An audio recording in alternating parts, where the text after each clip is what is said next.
Okay, thank you, Sven. So please go ahead, Sven. Yeah, thank you very much. First of all, thanks to the organizers for having me here. I'd like to have been in present in Trento, but unfortunately, circumstances are not permitting. So I'd like to give an update or discuss a few topics on alpha S and PDF fits. This is based on work done in collaboration with Sergei Alyochin, Johannes Bluemlein, and friends, and we are busy with this since quite a while, as you can see here from those references. And if we are interested in alpha S determinations in combination with PDF fits, then we start operating with a master formula in QCD factorization that you know very well, that when you have a proton-proton collision, you describe it in terms of the convolution of the PDFs in the proton with a hard partonic cross-section, which you need to calculate in perturbation theory. And determining both sides requires a lot of effort and a lot of investment. So if you are interested in a hard scattering cross-section, like the little gray box here for two partons colliding to final state X of interest, then typically nowadays the efforts go towards next to leading order or even beyond for selected processes to n-cubed leading order. And on the right-hand side, I've given you some error estimates. This is basically what we'd like to beat in terms of theoretical uncertainty if we move up to this high order in perturbation theory. So as a rule of thumb, when you're working at a hadron collider and you're asking for precision of better than 10%, then there is no way to go past next to leading order predictions. And this has by now become the standard, at least in the business of PDF extractions. So this is the other part of this master formula here. And the available fits are, as I said, accurate to N and LO. We use a lot of data to determine them. I'll come to a few of these issues later on. And of course, as always, the information on the proton structure depends on the kinematic coverage that we have when we're analyzing this data. No? So in the ABMP fit, what we have done over the past, we started out from inclusive DAS data collected at HERA, but also at some other experiments like BCDMS, NMC, SLAC.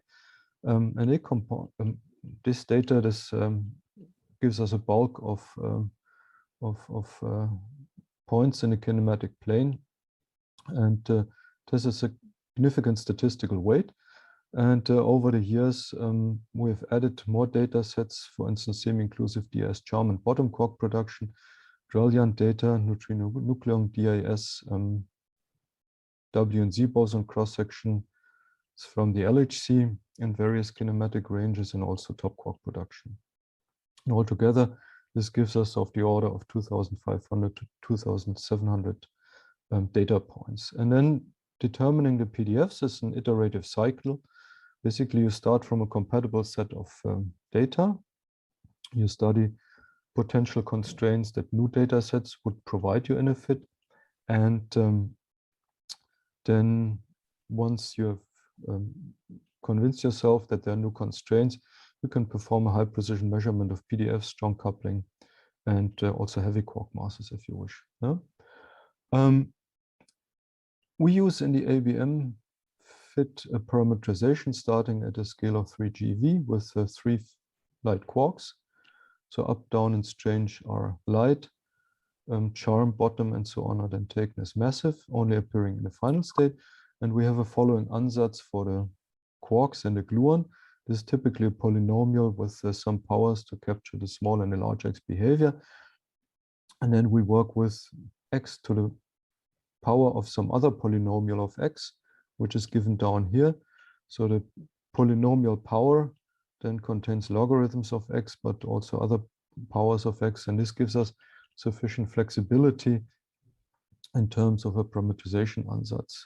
And over the years, we have expanded the number of parameters which we use in the fit, and in ABM P16, there are in total 29 parameters, which also includes alpha S and the heavy quark masses. And in particular, we also perform simultaneously fit of higher twist parameters. I'll come to that later on. As I said, the ansatz provides sufficient flexibility and there are no additional terms required to improve the fit quality. We can check this by adding one more term, like here, for instance, in this polynomial, add a term x to the fourth and then with an unknown coefficient, and then we can see whether there is still some constraining power in the fit. And if it comes back 0, then of course it seems, tells you there is no further way to improve with current data. The statistical goodness of the statistical quality of the fit is determined by the chi-squared value. I'll provide you some numbers later on, and then we also always convince ourselves that the covariant matrix for all the correlations between the fit parameters is positive definite. So the complete covariance matrix is given here in small print, and you can convince yourself by zooming in on those numbers. So alpha S is here in the fourth column from the end. Yeah, so there is alpha S, and all the non-zero entries here in the fourth column basically tell you that when you determine alpha S from a PDF, that there is of course correlation with all the other parameters, and some of those correlations are weaker, and other correlations, like for instance to the gluon or to the top quark mass, are much stronger, as you can read off from this table. And those are the results that we get. We can compare to our competitors in the field.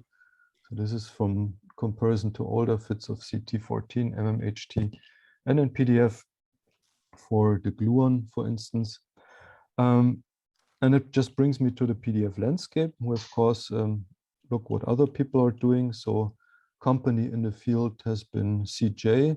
This is the Jefferson branch of CTEC. They have provided some PDF fits in the past. There is the CT group. Hera PDF has been in the field. Jimenez and Rea have published something a few years ago. There is the group of Robert and collaborators with regular updates, and there is also NNPDF. This is still the reference to 3.1, but I guess we'll hear later about the 4.0 version in this session. And all those fits differ by procedures used in the fit. For instance, the delta chi-squared criterion. They also differ by data sets used in the analysis, but they also differ by the theory predictions and theory assumptions used in the fit. And this is an essential part that also determines then the alpha S value extracted from PDFs. So this is a list of the alpha S values in the PDF fits, with all determined at NNLO or assumed, depending on the procedure, except for the CJ fit, they just worked at NLO. And these are the values. You don't have to read them in detail. Just note that there is quite a large spread between the obtained values, ranging from alpha S at MZ from 0.1136 to 0.1185. This is quite large for NNLO accuracy.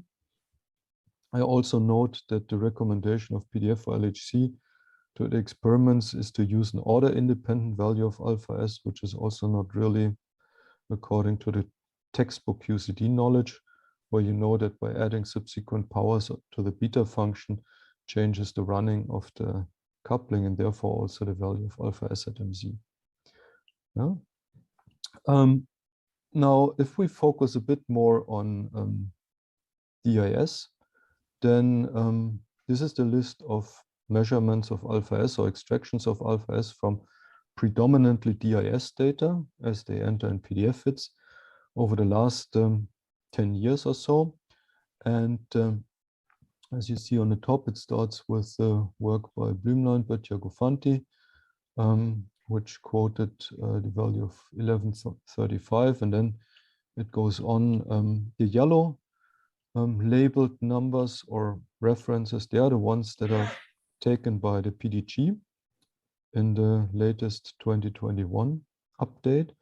And from those values, the PDG authors have provided an average, which came out to 1162 with an uncertainty of plus minus 0020. Yeah? The numbers do differ significantly, as you can see, and some of those differences are due to, as I said, theory assumptions. In order to understand that, let's go a little bit further into the theory description of deep inelastic scattering. We also have the factorization formula here. So we have the cross-section typically parameterized in terms of the DIS structure functions, which are given in terms of coefficient functions, convoluted with one PDF for the parton being pulled out of the proton. And the coefficient functions for DIS are now known to n cubed leading order. So in a perturbative expansion, this is the Born term next to leading order, n in a low, and then the n cubed leading order, which is known.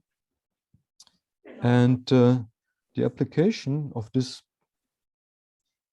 formula to the DAS data requires a careful consideration of the kinematic regions in X and Q squared, where you would like to apply this description of the cross-section in terms of leading twist Wilson coefficients and PDFs. Yeah. I'm hearing some noise. Anyone else also hearing?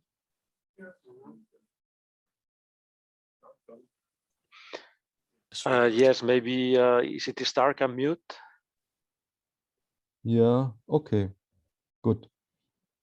Right, so basically I said that the application of this formula to DAS data requires a careful consideration of the kinematic region. Basically, in order for such an approach to be applicable and to really be able to neglect power corrections of the order of 1 over q squared, one has to make cuts on the invariant mass of the hadronic system. So ensure that one is really in the perturbative range, and typical cuts that we have applied on the hadronic invariant mass of the hadronic system is requiring it to be bigger than 12.5 GeV squared, and also cuts on q squared to cut away potentially large power corrections of the order of 2.5 to 10 GeV squared. Yeah? If we want to include, if we want to apply this approach now, and at the same time still check that we control the power corrections, which are due to higher twist terms in the operator product expansion. So basically the OPE predicts an infinite tower of 1 over q squared corrections. And the first term, which is of higher twist, is suppressed as 1 over q squared. So it would be called a twist 4 contribution here. In order to be sure that we control and understand these contributions, we basically, in our approach in AVM, we work with a structure function, which is a standard leading twist 2 structure function, corrected for target mass corrections that I come to in a minute. And then we add an additional polynomial, function h, which depends on x and a couple of fitting parameters suppressed by 1 over q squared, in order to describe or capture effects of higher twist. Yeah? The leading twist structure function f2, this is also well known, has to be corrected for target mass corrections because of the finite nucleon mass. And there is a there are results from the early 1970s due to Nachtman, Georgi. They give you a formula that you can basically apply. Yeah? These also have to be taken into account. And then once we do this and look at the various DAS data sets, then we find the following picture. This is encoded here in this plot. So first of all, when you do the fit, it's important also to keep the correlation of the errors among different DAS data sets, include target mass corrections, and then once this is done as a base fit, then we can check what is the effect of variance of a fit with or without higher twist. No? And this is demonstrated here in this plot, where we put the SLAC, BCDMS, NMC data, HERA 1 and HERA 1 and 2 data sets as they are collected over the years for different kinematic ranges, like SLAC being at very large X, BCDMS being at slightly smaller, NMC being at slightly smaller X, BCDMS then bridging towards HERA, and then HERA kinematics here.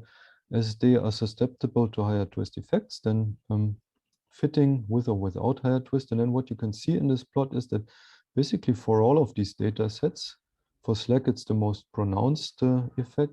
You see that fitting without a higher twist term gives a larger value of alpha s. Yeah? So we take the slack data with higher twist and we fit it without, and you see a sizable shift. We do the same thing for BCDMS.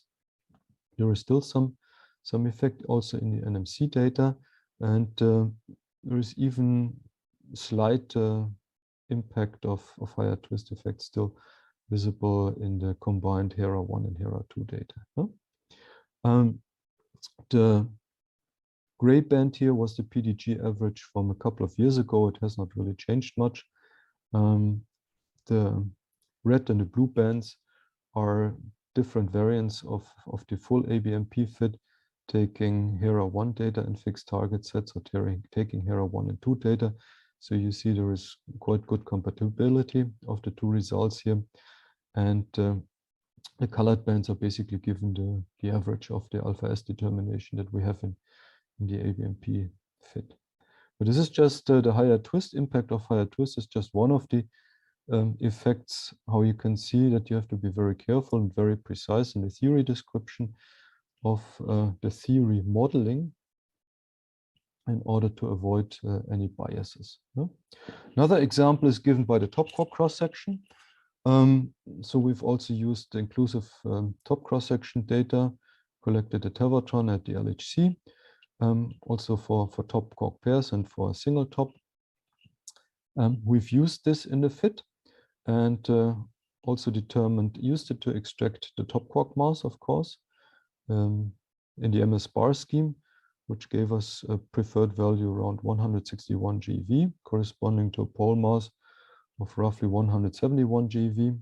And the left-hand side is giving you the chi-squared parabola for our preferred value of alpha S at 5 flavors, so a little bit below 0.115 here. Yeah. Also, the top quark mass is very well determined. So also there, the chi-squared parabola has a very nice shape. But of course, the two quantities are related and correlated through the cross-section predictions. And this is shown in this fit here, in this plot here. Well, on the horizontal axis, we plot, we choose certain values of alpha S, like starting from 0.112 and then going all the way up to 0.12. And on the horizontal axis, we plot the corresponding MS bar mass for the top quark that we would extract while fixing alpha S to that particular value. Yeah? So the intersection of the red and the blue band, this is given the best fit when we fit those two parameters simultaneously. But the clear linear correlation between the two values just shows you that if we were to use, for instance, top quark data in our fit, and then use a fixed top quark mass, this would immediately give a bias to the alpha S value that we are extracting. Yeah? So going in, for instance, with a large top quark mass automatically pulls up the alpha S value. So this is another example that just tells you that keeping the correlations and keeping full dependence of all theory parameters in this fit and in the determination is very important. Yeah? As we are discussing here with a couple of PDG authors, I would like to spend also a few slides on commenting on the text of the last PDG review. In this section where all these alpha S values are being summarized that come from PDF determinations, there is also a short paragraph which summarizes various criticisms that have been exchanged in the community over the years. So this is the text here from the PDG review. These are the references that criticize given approaches. So basically the comment applies to the Bluemlein et al. Analysis, which is purely non-singlet, and I'm sure in the next talk Johannes will comment more about the prospects there on how to improve. The comments regarding ABM are concerned with criticizing the impact of particular classes of data in the fit. I'll come to that in a moment.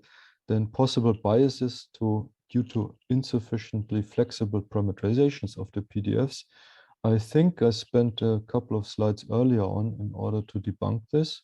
So I think it's no longer a viable criticism. It never was, and is no longer a viable criticism that should be raised here, because we always check and we also demonstrate this in our publications.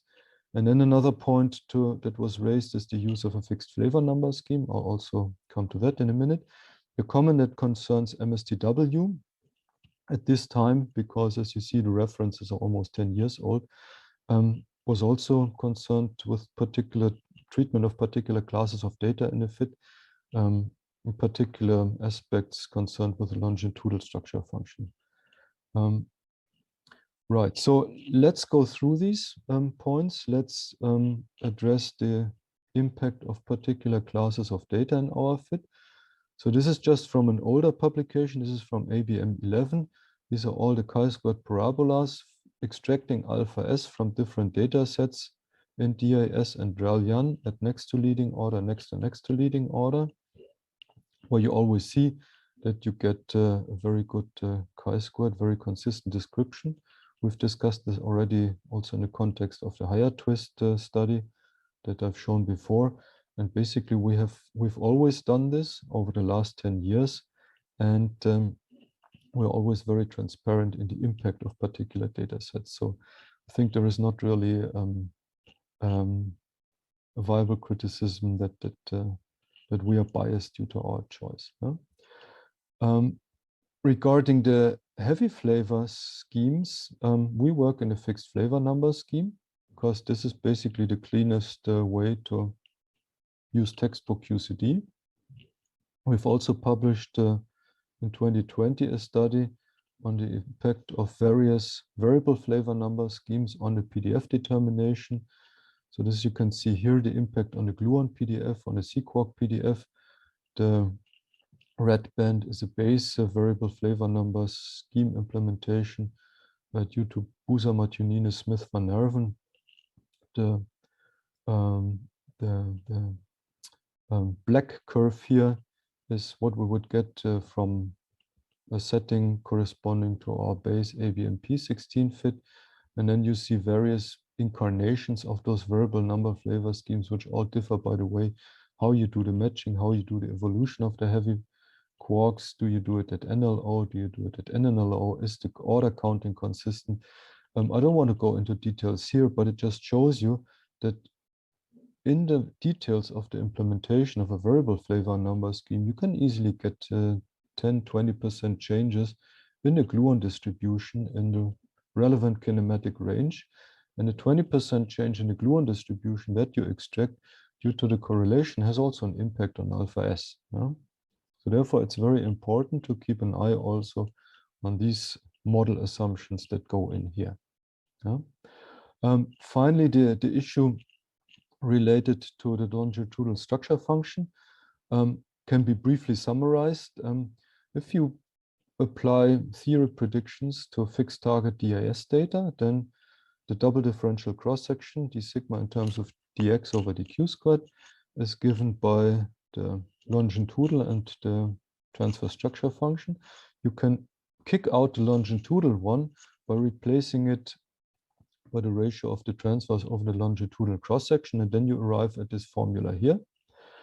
And you just have to deal with F2 and the R value.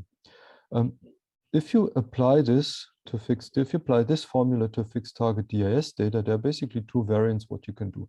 The first variant, and this is the consistent one, that you try to fit the double differential cross-section, which then forces you to really restore the cross-section data from the publications.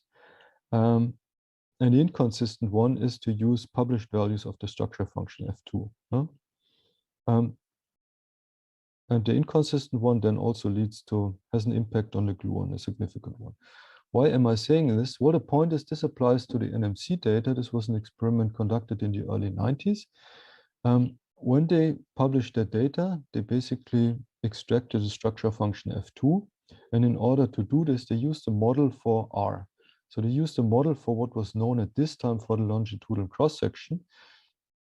And as you can see here, the QCD model is okay for the early 90s, but it's not okay anymore for the 2020s, because depending on different values of x, there is either q-squared dependence and compatibility with the now known higher order corrections, as you can see on the right-hand side of the plot, for x values of 0.14. But for x values of 0.11, this model of R, which they have used due to incomplete kinematic coverage, is not really good because it doesn't have any q-squared dependence and therefore doesn't really match with what we now know for the longitudinal cross-section or the R ratio. Yeah? And therefore, if you now go back and you use the NMC data and just take the extracted F2 structure function at face value, then of course, this is just discarding 30 years of accumulated knowledge on higher order QCD corrections for the hard scattering cross-section. Yeah? So therefore, one also has to be very careful in what kind of data to apply here. And this was the criticism that we raised concerning the MSTW analysis. In the last paper of MSHT, they still compare, when they use NMC data, they still compare to the F2 structure functions from NMC, but I'm sure Robert can explain whether they have corrected for the R value by now. My time is almost up. I would like to give a very short outlook on a specific avenue, how we can improve further in PDF determinations by further controlling QCD evolution at the 1% precision. This is based on work that I'm doing with Andreas Vogt and Jos Vermaasson since a couple of years. And now we're interested in computing the splitting functions in QCD at for-loop accuracy. So for the non-singlet case, we have computed a couple of Melin moments, which you see here in this plot. So in the upper plot, we have the exact Melin moments. These are the circles. And then we have the exact reconstructed analytic expression for the leading NC color factor. So we get a nice match here. This is small n, and this is also large n asymptotics in the upper right here. And then for the full non-singlet splitting functions or anomalous dimensions, if you wish, beyond the large NC approximation, we just have a number of fixed moments, but they still nicely agree with the large NC approximation here. And we can use this moment knowledge then to construct approximations for the X-space splitting functions, like we have done in the 3-loop level in the past, which is given you in the top row. And in the bottom row, we are giving you the for-loop approximations of the non-singlet splitting functions P plus and P minus, where you see that you have very good constraints at large X, and towards smaller X, we have the usual uncertainties due to the lacking knowledge of further moments, so that the dotted lines and the dashed lines here opening up, giving you some size of an uncertainty band here. In terms of this quality that you gain for the scale stability, if you just look at the log derivative of the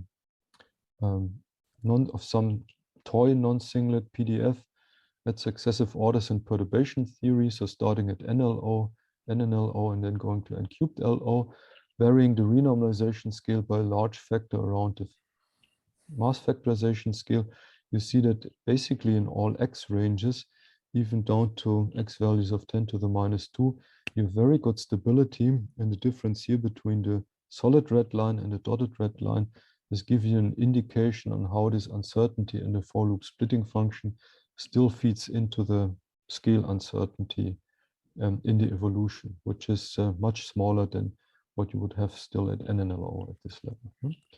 A couple of weeks ago, we published the first for-loop singlet moments. So these are in total 8 for the QQ, QG, GQ, and GG splitting functions.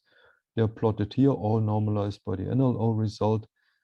This is not yet sufficient to do a full X-space reconstruction, but you can also play this game of looking at the scale stability if you just look at the moments. So if you look at the scale stability for the quark singlet and the gluon distribution, just taking some toy parameterizations here, and you look at the gain due to the successive orders, then you also see here that basically the red band, which is now the new n cubed LO result, is basically flat over a very large range. So this is the prospects and the outlook that we are providing, that with scale evolution at n cubed LO, we can also control the scale uncertainty in the evolution to very good accuracy. That brings me to the summary. I think time is up. So our efforts are always motivated by the experimental precision, which make theoretical predictions at NNL mandatory. The values of alpha S at MZ that we extract from colliders are lower than the world average. In order to understand this, one really has to go into the details of each individual analysis, look at kinematic cuts, treatments of higher twist, look at the correlations between the parameters in the fit, and so on and so forth, as I discussed. But I think this is all very rewarding because, after all, alpha S is a fundamental parameter of QCD, and this motivates high precision measurements and also high precision calculations, as I've described to you with the ongoing push towards n-cubed LO evolution equations. Thank you very much.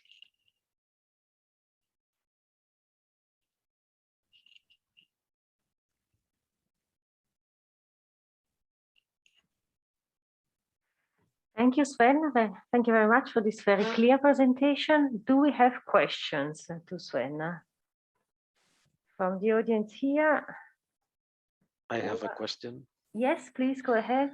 Nice talk, Sven. Thank you. Can you please go back to slide 10 or 11, where you have all the alpha S derived from PDF fits? I'd like to understand. Yeah. So this, yeah, either. I mean, so here ABMP 16 is 0.1147 with a tiny uncertainty of 0.008. This is a 6 per mil uncertainty.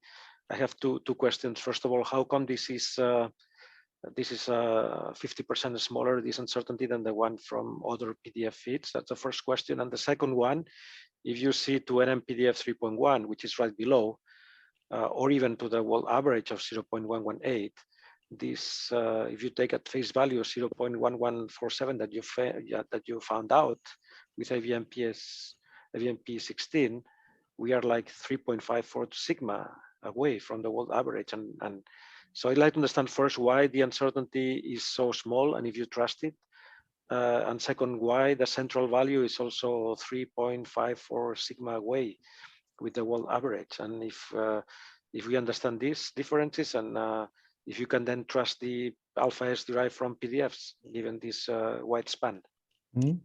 Yeah, thank you for this question. So basically, the uncertainties quoted here are the uncertainties that you get from the experimental uncertainties on the data that you use in the fit. Yeah? And so you propagate them through the fit, and this is what you get. This is just the experimental uncertainty attached to the data. And you basically see this is typically, I would say, of the order of 0.001. Yeah? So whether it's 0.12 or 0.8, I wouldn't really start a big discussion about this now. Yeah? But this is, it should be clear to understand that this is the uncertainty from the experimental data. We have not added a theoretical uncertainty due to the truncation of the perturbative expansion to NNLO. Yeah, you can somehow estimate this. Yeah, this would add another 0.1 to 0.001 to 0.002 to this, but this applies to everyone working at NNLO and perturbation theory. Yeah?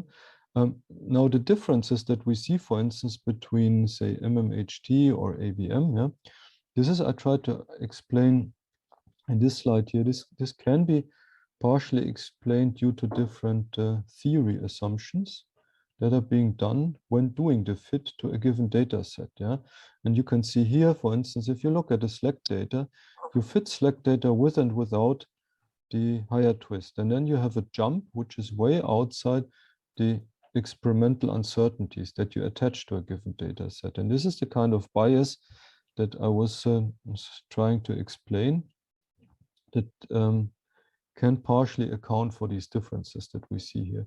So when you look at these various alpha S determinations and you see such a large spread, the first thing you should ask yourself is, what did the people do when they applied theory, and what are the hidden or underlying assumptions in such a determination? And I think this is the discussion that we have to lead in the future, and then we have to come to some sort of agreement, or at least we have to acknowledge that, say, a given value of alpha s, as we extracted, accounting for higher twist effects, has a different value than one where you simply neglect them. Likewise, if you extract the value of alpha s from top quark cross sections by fixing the top quark mass to a given value, of course, we also have to understand that there is a certain bias which then drives the alpha s value into a given region. This is I think this is the message I'd like to convey here. But those are very different things. Higher twists are things that impact very low scales, whereas the top mass is probably the highest scales you can probe with PDF. So we are touching to the two streams, and this was just two examples. I mean, I haven't really elaborated on the variable flavor number thing too much, in order to show how their gluon distributions do change. But this is another instance where you basically have to look how is the theory being implemented when a given data set, which needs to be described by this theory, is being fitted and PDFs are being extracted. So this range is basically, this starts at low scales and it goes all the way up to high scales. So this applies to every process that we are putting in. So maybe the question is, how do we solve this among PDFs? I mean, if your claim is that there are different approximations being done and this leads to different alpha s extracted, how do we converge? How do we agree on what the let's say what the most appropriate ingredients are and how to reduce the uncertainty of the PDF extractions? This is the discussion that the PDF practitioners have to do. Yeah, well, I think it would be a great step forward if we just acknowledge all these issues in the first place. And then once we have everything on the table, I think then we can start and move on. This is also why I went back to this PDG discussion. I think it's very valuable to point things out in the PDG, but it needs regular updates. We need this. This is an ongoing discussion, and we need to be regularly aware of this. So we are running a bit out of time. Is there another question? Maybe we can resume this discussion at the end of the section. There's a question here from the audience. Just a second. I need the mic.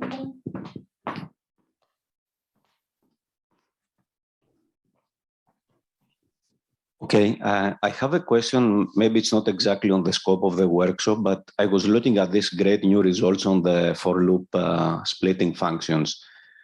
And when you go somehow to small x, you see that you lose a little bit of your certainty on what you have. I mean, could one safely say that if there is a particular value of x where you start losing accuracy, and you know that the application of only splitting functions is not, let's say, 100% correct? I think down to x values of 10 to the minus 4, I think we will be safe. Also, once we've completed the singlet studies, I think we can safely say that down to x values 10 to the minus 4, we are good. And this covers basically what is now available in terms of data. If you go to much smaller x values, like 10 to the minus 5 or smaller, then we have already seen at NNLO and the gluon-gluon splitting function that there is poor convergence of the perturbative expansion. And then you need to do on top certain resummations in the small x regime in order to be on the safer side there. But I think for the bulk of collider parton kinematics, we would be in good shape then. A question from Mandy now, Amanda. Oh, yeah, it was just really short. And isn't the main reason why your uncertainty is smaller because you're applying the delta chi-squared equal 1 criteria rather than a larger tolerance? Yes, of course. This is also a point. If you allow for larger uncertainty, this inflates your error bars. Yes. Yeah, I mean, I just thought it was the most obvious reason. So anyway, that's all. It was just a comment. Yeah, thank you. Yeah, maybe we move on now and we'll have a discussion at the end. Thank you, Sven. Okay, thank you very much. Thank you. We resume then the discussion. Okay, good afternoon, everybody, and thank you for your kind invitation to let me talk here on one of the topics which we have been working out in full detail last year. This is scheme invariant evolution of non-singlet deep inelastic scattering structure functions at N3LO, and its collaboration, it's done working collaboration with a PhD student, Marco Saragnese. Now, what I want to go through is I will first introduce the topic, then describe the scheme invariant evolution. There is, of course, a literature over the years. I want to reflect on that, then explain the formalism and give you numerical results, and finally come to conclusions. Now, deep inelastic scattering is a well-known process to you. The leptonic tensor L mu nu is fully determined by the electroweak standard model, just because leptons don't interact in first order with quarks and gluons. And then there's the hadronic tensor, which you have to parameterize by structure functions.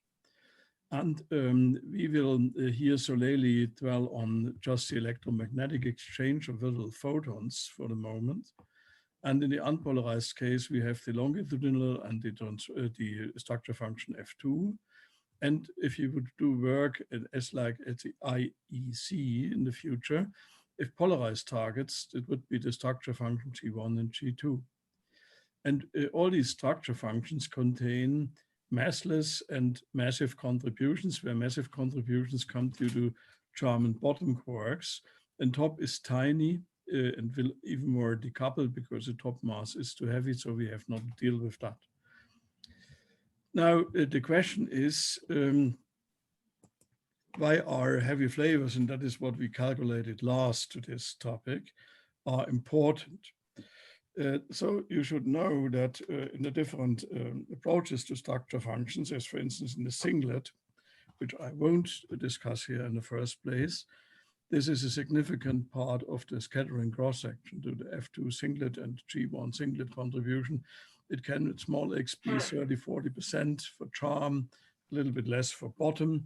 And that is, of course, then something you cannot just ignore, because the scaling violations of these contributions are totally different from the massless case, as is known, of course, in the literature.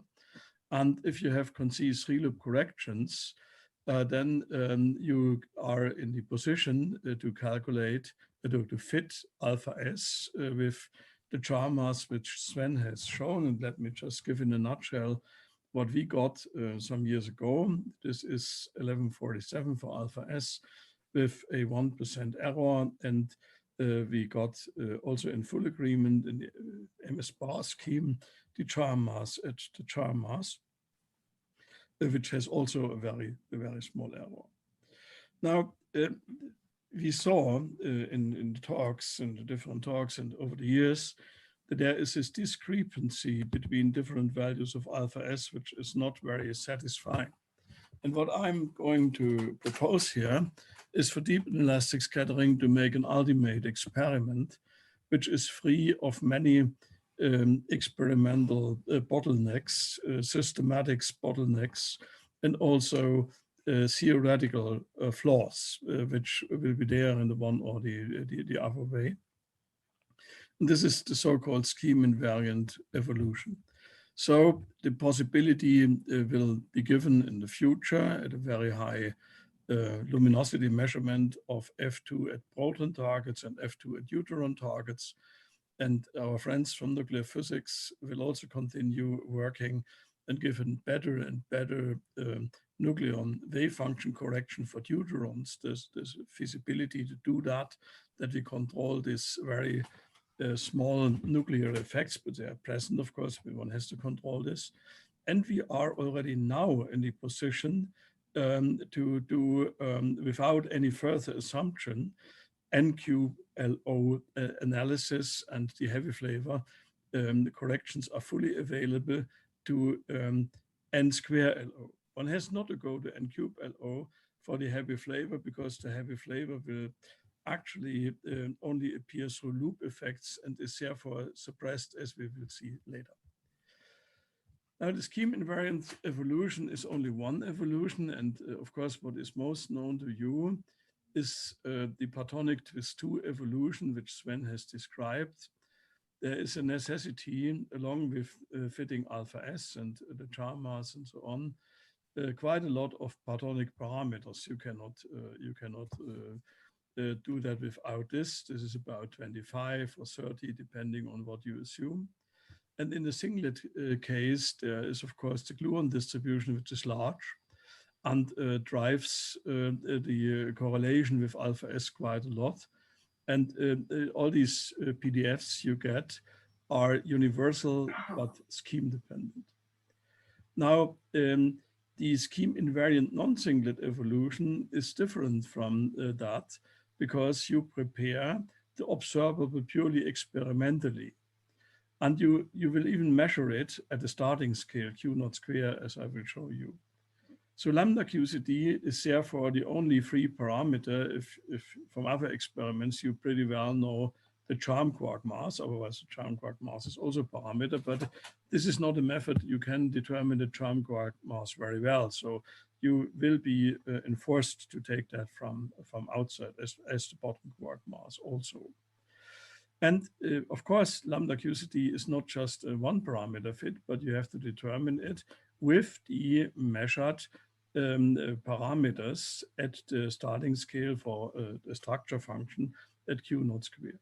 So you can also go to the singlet case and do scheme invariant evolution. For that, you need at least two structure functions.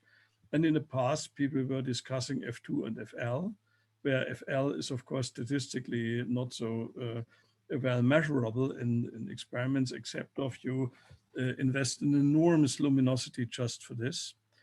And then you can also choose F2 and the slope of F2, or likewise in the polarized case, G1 and the slope of G1.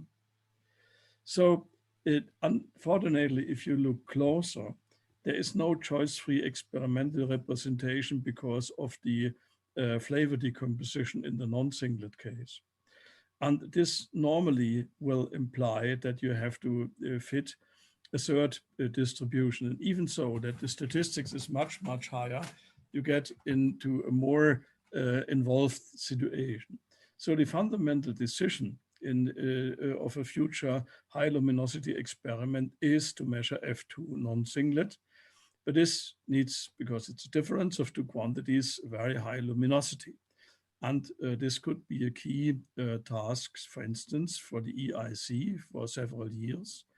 And of course, if you want to know some quantity in fundamental physics very precisely, you have to spend both high experimental efforts, think of the discovery of the gravitational waves, for instance, recently, and also high theoretical efforts. And we are on the theoretical side, and we do this, better say, we have done that. Now, actually, the situation could be totally different if 20 million Swiss francs would have been spent at the beginning of the 1990s on a proposal made by the BCDMS people, the so-called air core toroid proposal, which was unfortunately never granted. And this was due to Milstein and Virchow, Staude, and several other people in the first place. Unfortunately, Milstein and Virchow died several years ago. And but I think also CERN is not ready at the moment to do those things. Now, talking about HERA, this is the other disaster, that there were two proposals by H1 and Zois in 2003 to run with deuteron data, and also they have not been granted by the PRC and also not by the DESY directorate. So we cannot use HERA data for those constructions. And that was one of the problems we had with Butcher and Gufandi in 2007. Now let me say something about that very shortly, that the PDG didn't read our papers quite correctly. Indeed, we had to do some ansatz for the valence region in 2007. But in 2012, we have repeated this with a correct modulation of Z-quark effects in the valence region. And the outcome was not devastating. It was just confirming our value and our errors which we have. Of course, if you import a totally different Z with a totally different alpha S as large as 118 and in a 114 analysis or 113 analysis, you will be in trouble. And I mean, the point is you have, of course, at a given data situation to know the Z quarks in that region. I will show you that a future approach, which will be based on different data, is not really, say, depending on this. Now, scheme invariant evolution in theory has a long history. It started with 1979, Bardin and Buras, and then there is a few other papers as time goes by. There's also one by Kunas, who recently died, very unfortunately. Then there is this well-known paper by Fomansky and Petroncio. This was all leading order, basically Grunberg, Catani, Robert Zorn did some work on this. And then this went all to two loops with a common work with Ravindran and Van Neerven. Paco Indurain reported on that in his book. And then there were several analyses in the non-singlet and also with Alberto Gufandi in the singlet. And most recently, we accomplished everything, even with heavy flavor corrections in the paper I'm talking about. Now, what is going on? The formalism for scheme invariant non-singlet evolution, first of all, needs a decomposition of the non-singlet distributions, which is done here.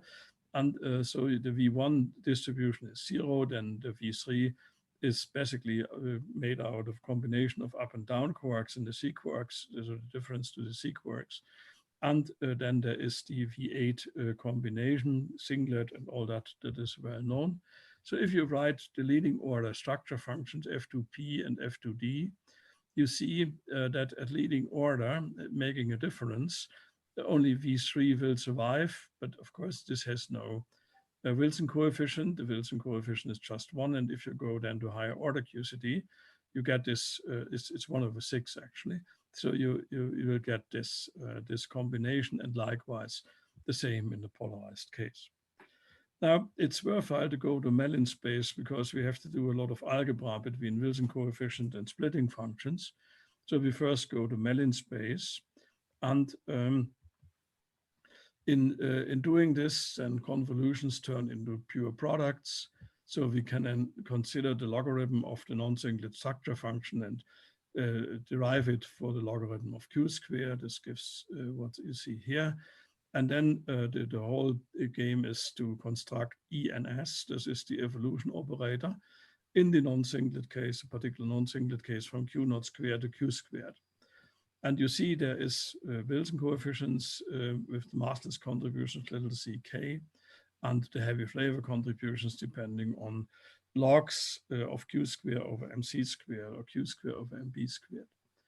Now the first order correction in the heavy flavor is 0, and then you get individual second order corrections in alpha S, where the charm and the bottom quarks don't mix. And then if you go to third order, you get diagrams where there's both the charm and the bottom logarithm in. You take the usual transformation for alpha S and also for the pattern, the massless pattern distributions. And after some algebraic manipulation, you come to the 3-loop formula. Of course, ENS, when Q squared is equal to Q naught squared, is a unity operator. And otherwise, it will just describe the evolution. And you see this is a mixture of beta functions, the Wilson coefficients with both heavy and light flavor contributions, and the splitting functions.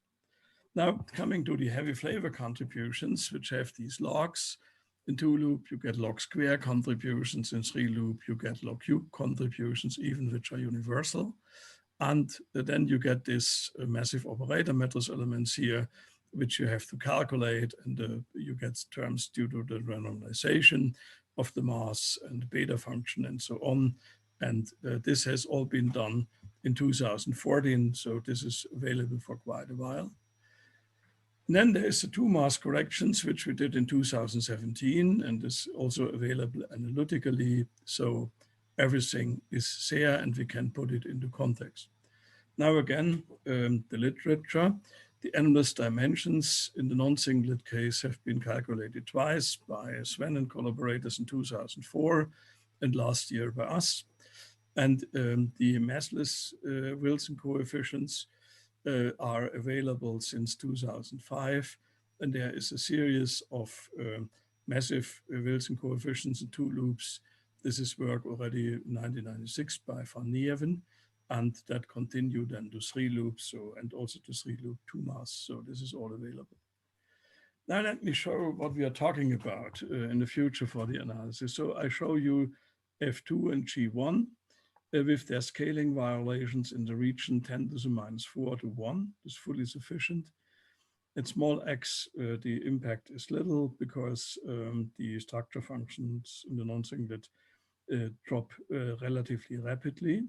And you see the scaling violations, in particular in the large X region, blown up, and in the small X regions, they are conversed. There is a turning point around 0.1 in both cases, in the polarized and the unpolarized case. And you see here a wide range of Q² values between 10 to the 10 to the 4 GeV². Of course, this cannot be fully covered at EIC or any other future collider, but at least a part of this will be available. Now, next, we want to know what is the relative size if I'm in the structure function change in the scaling violation when I'm going from 10 GeV² to 10,000 GeV². So the blackish line is 10,000 GeV² and the green line is 10 GeV². And you see the ratio can be as large as 1.5 at some values. And in the large X range, you get, of course, a bigger correction, which is nice, because EIC will operate in this larger X region. Now, the next thing we want to see is the relative impact of the higher order corrections going from leading order. This is the dashed lines to next to leading order, and the next to leading order, and everything is normalized to n cubed LO. So n cubed LO is the normalization which we use here. And you see you have 5% or overall 10% effects in leading order, and then this goes down. This is much nicer as in typical LHC processes. So you have really a chance to go to n cubed LO to see very good convergence. And not even to 10%, but you go even below. So you have a chance to do then 1% accuracy analysis. Now let's have a look on the heavy flavor. Do we need this at all? Yes, the answer is yes. And you see wherever you go, in particular, if you go to larger Q², the effect can be of 1 or 2%, and at large X, this will be even more pronounced. So at large X, things are more correlated, and you have then to see whether you control that to this 4% and so on. But if you have everything in, this is certainly very nice. Now we have, as Sven said, not yet fully available the 4-loop endless dimensions. This may come in the next years, and but it's a lot of work. So what we have available due to the work of Baikov-Chiturkin starting in 2006 until the very recent work of the Hamburg Amsterdam group with what Sven mentioned, we have in total 16 moments. And for the polarized case, we have 8 moments in every row here.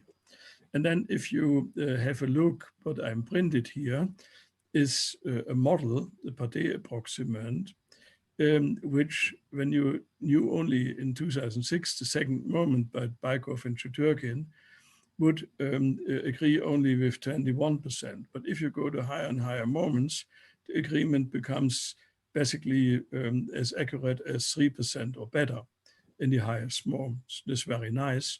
So we will take that formula, and that formula, when I add 100% error to that, this led finally only to a QCD scale error, lambda QCD of plus minus 2 MeV. But at the time when we did the analysis with Böttcher, the accuracy you could reach is 26 MeV. So even if you can reach 5 MeV or so, you can, this 100% error will be okay. But you can now improve. You can take the fit formula to the anomalous dimensions and do much, much better. So the thing is, this part, even if the non-singlet anomalous dimension is not being available at the time, EIC will measure, but I doubt that. I think this will, somebody will do it until, but even what we know now is sufficient, and you will get a correct result. Now, let me conclude. A precision determination of the strong coupling constant requires high luminosity measurements and a sufficiently simple inclusive observable. This is like Willy van Neerven's dentist once told him when he asked for a very complicated construction in his mouth. Only simple constructions work, and that's also applying to what we see here in QCD. The measurement, furthermore, must be carried out on a stringent systematic control. That is, the timeline must be like this, that you basically run on a proton and deuteron target under comparable conditions and stuff. This was very nice in this BCDMS prime experiment because you could run at the same time on deuteron and proton cells, like BCDMS did also in the past, but at EIC is slightly different. So such a measurement should have been done more than 30 years ago, but it wasn't done.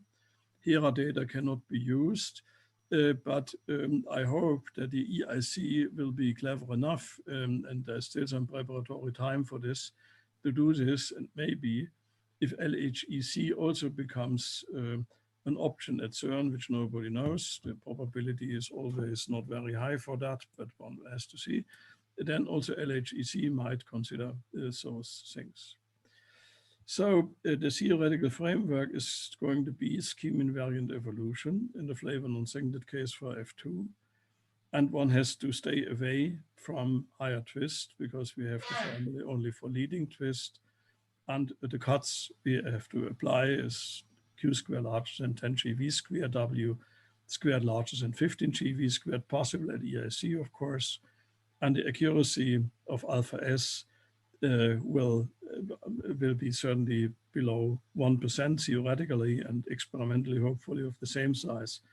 And we hope that such a simple experiment, which is very demanding concerning the luminosity and the theory effort, is one way in deep inelastic scattering to find out what the correct value of alpha S finally is. Thank you very much. Thank you very much, Johannes. Do we have questions to Johannes from here or from Zoom?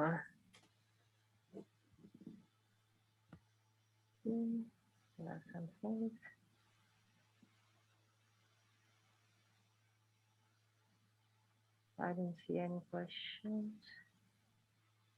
No questions from the audience? No. Can I ask you, what do you think are the chances that this will actually happen, this ISC proton deuteron? Excuse me, I did not understand your question. Could you speak up a bit? Sorry. Can I ask you, what do you think? I mean, is this a realistic possibility at the end, or what do you think would be the chances for this? Well, I mean, it always has been a realistic possibility. I mean, you have this enormous luminosity at the EIC. You can run in rig deuterons, it's no problem. And so you have to make dedicated runs for this. And the nicest thing would be to change the target every month. And one has, of course, in the EIC workshops and ongoing proposals to work out how one is achieving all this. I would say statistically is no problem. And from the experimental systematics, you need to do very, very careful running. This is clear.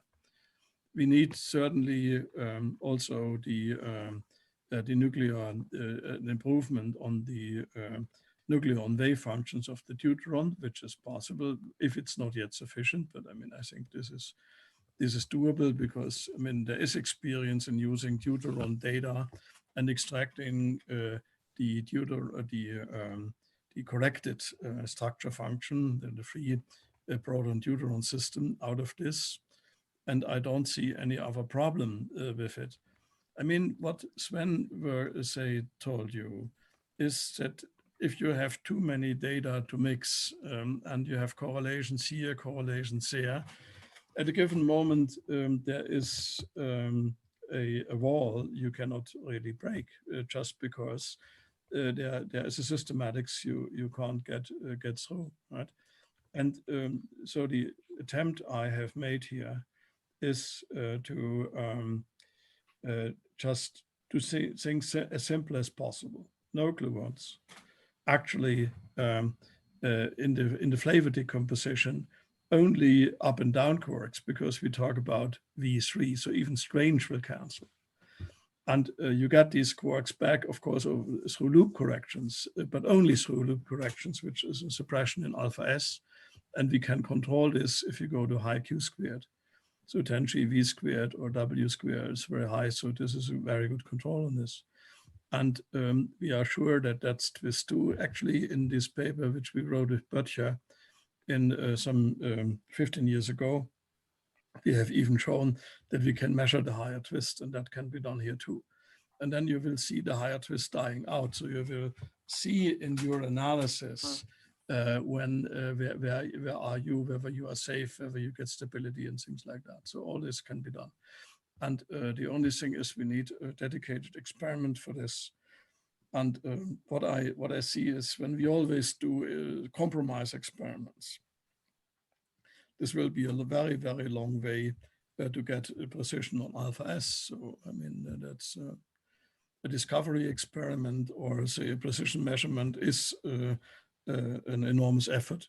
And if you're not ready to spend this effort, you will not get it. It's very simple. Okay. Thank you. All right, it should be full screen as well. So thank you to the organizers for the invitation to give this talk. I'll be talking to you about the determination of the strong coupling within the MSHT 20 PDF fit. Obviously, this is work in collaboration with other members of the MSHT group, including Lucien Harlan-Lang, Alan Martin, and Robert Thorne in particular.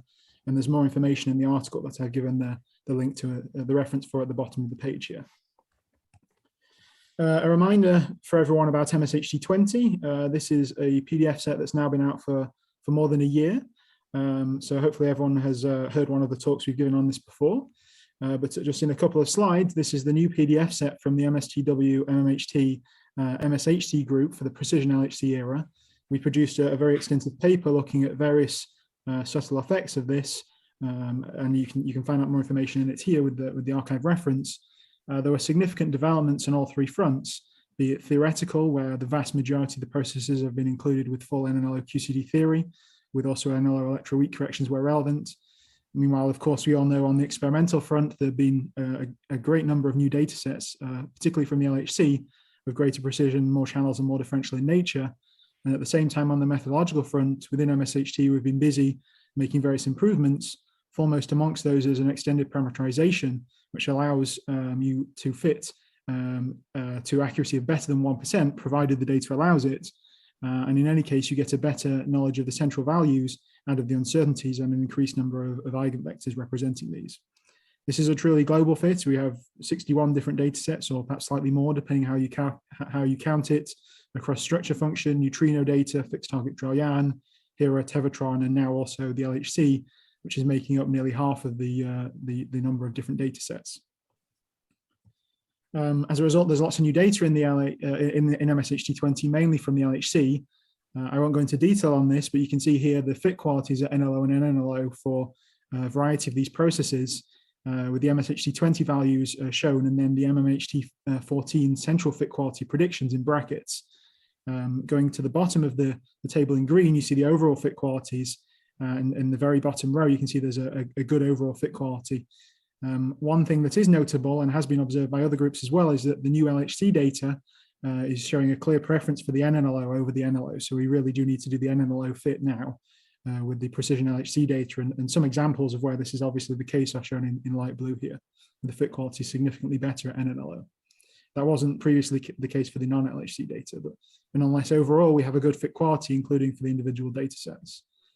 As a result, obviously, this makes various differences to the PDFs, and there are lots of this in our MSHT 20 paper and more of them in the backups, but just as an example, you get changes in the Hayek's gluon and reduction in the gluon uncertainties as a result of the new LHC data. The strangeness is of course well known. You get an increase in the strangeness around 10 to the -2 and a corresponding reduction in uncertainties from the Atlas 7 and 8 TVWZ data, and there are a variety of other effects. But if you go in to look at this, the picture is broadly consistent between MSHT 20 and MSHT 14. Of course, what's relevant for this workshop and for this talk is really the strong coupling dependence. So I'm going to use the MSHT 20 as a baseline to study the alpha S dependence of the PDFs. So our default PDFs are of course provided at the standard fixed value of 118, at least for NNLO at the ZNAS. But alpha S can also be fit as a free parameter in the fit. And we can use, therefore perform the fit and use the global fit nature of the PDFs to provide a precise and accurate determination of alpha S. The individual datasets will of course have different dependencies in alpha S, and we will see this, but we can get a robust determination utilizing all of the different individual datasets. Therefore, performing a fit with alpha S free, we can find the best fit values at NLO and NNLO, and they're given here. Particularly at NNLO, for example, getting 1174, where we see the typical behavior of the NNLO alpha S value being lower than that at NLO for known reasons. Moreover, the quadratic chi-square profiles are shown here, both orders, and you can see that in the global fit, you've got very nice quadratic chi-square profiles around the best fits. We can also, of course, look at the individual dataset by dataset alpha S dependencies. And we do this by scanning alpha S from a very low value, 108, through to a very high value of 0.13. And we have a number of plots on this, far greater than I'll show here, for the alpha S dependence of the different datasets. But we can scan and examine their individual datasets by their fit qualities. And just to choose some examples, first of all, on the fixed target and DIS data shown here, you can see that you get different dependencies on alpha S and different pulls on the alpha S value from different data sets. For example, take the BCDMS P data in the top left. Along with the SLAC P data, generally prefer a lower alpha S. And the reason for that, at least in the BCDMS case, is that we see that it prefers to slow the fall of the structure function with Q squared in order to fit all of its data. On the other hand, the SLAC deuterium data in the bottom right, you can see prefers perhaps a slightly larger alpha S, which may be some evidence of a Q squared dependence of the deuterium corrections, for example, relative to the SLAC P data. The BCDMS and SLAC are, of course, high X experiments, and as has been alluded to, this means they're largely non-singlet, which means they can arguably provide a cleaner evolution of extraction of alpha S. On the other hand, you can look at the HERA data in the top right. This, of course, has a very large number of points. The HERA data itself is around 1,000 points, and this particular combination shown here is 500 points out of the 4,000 in the fit. It therefore has a very large pull on the overall global fits, which means you tend to naturally sit around its minimum for any chi-squared profiles, and you can see that seems to be the case here at both NNLO and NLO. Broadly, these polls are also consistent with those seen for these data sets previously in MSHT 14. We can also look at, for example, Z and PT data, and if we do that, we observe the following general pattern. As I say, this is only a selection of them, but for example, you can see the CMS 7 and Atlas 7 TV jets here are generally preferring lower alpha S. The Atlas 8 TV ZPT in the bottom right also tends to prefer a lower alpha S, allowing it to have an increased higher X gluon, which we know it favors. On the other hand, the CMS 8 TV jets in the bottom left, you're tending to prefer an alpha S still slightly low, but much closer to the best fit value, and that's probably the most constraining jet data set in the fit. But the overall picture emerges that the jet and ZPT data are generally having, which of course have direct sensitivity to alpha S, are generally preferring lower values. But of course, it's not 100% uniform, but that's the sort of overall picture. We can also look at the top data, which also, of course, have direct sensitivity to alpha S. Looking first at the total cross-section data, which is in the figure in the top right here, you can see that At NNLO, we're certainly getting a pull towards lower alpha S values, but that is not true at NLO. However, there is a particular caveat that needs to be applied here, and that's whilst the total cross-section data here does allow MT to be fit, we know that you get a poor fit at NLO, and indeed an unrealistically low top mass, and that's because of large NNLO corrections. So we should really only trust the NNLO profile for this case. Meanwhile, considering the CMS and Atlas 8TV single differential data, which are a couple of the differential data included in MSHT 20 for the top, and the plots on the left, you can see they're also generally preferring a lower alpha S value, certainly at NNLO in any case.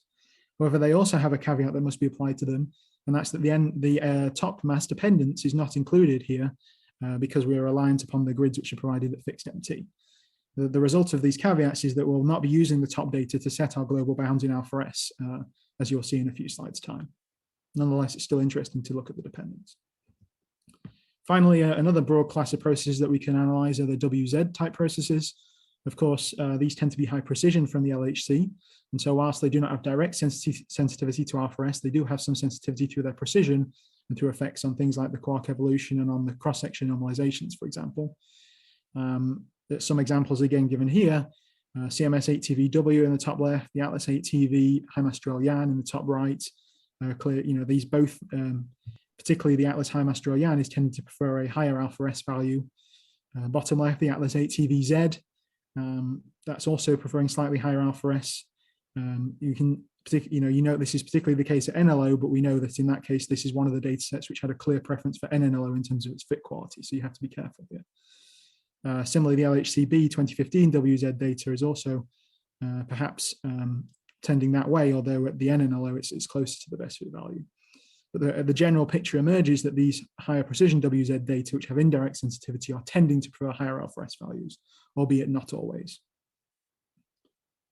So given we've had a look at the individual dataset dependencies and their alpha S profiles, we can then try and consider alpha S bounds from the individual datasets, and then also, as a result, globally from our fits.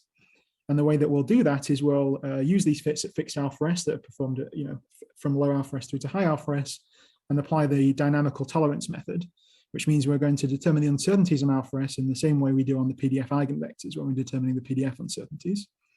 This means we're not using the delta chi-squared equals 1 criterion. Instead, we're using the weaker hypothesis testing criteria, whereby we essentially take the chi-squared distribution and determine the point at which the changing chi-squared from the best fit is exceeding a certain tolerance chi-squared, which sets the 68% confidence level. And that's determined from the chi-squared distribution and factors in the number of points for the particular distribution.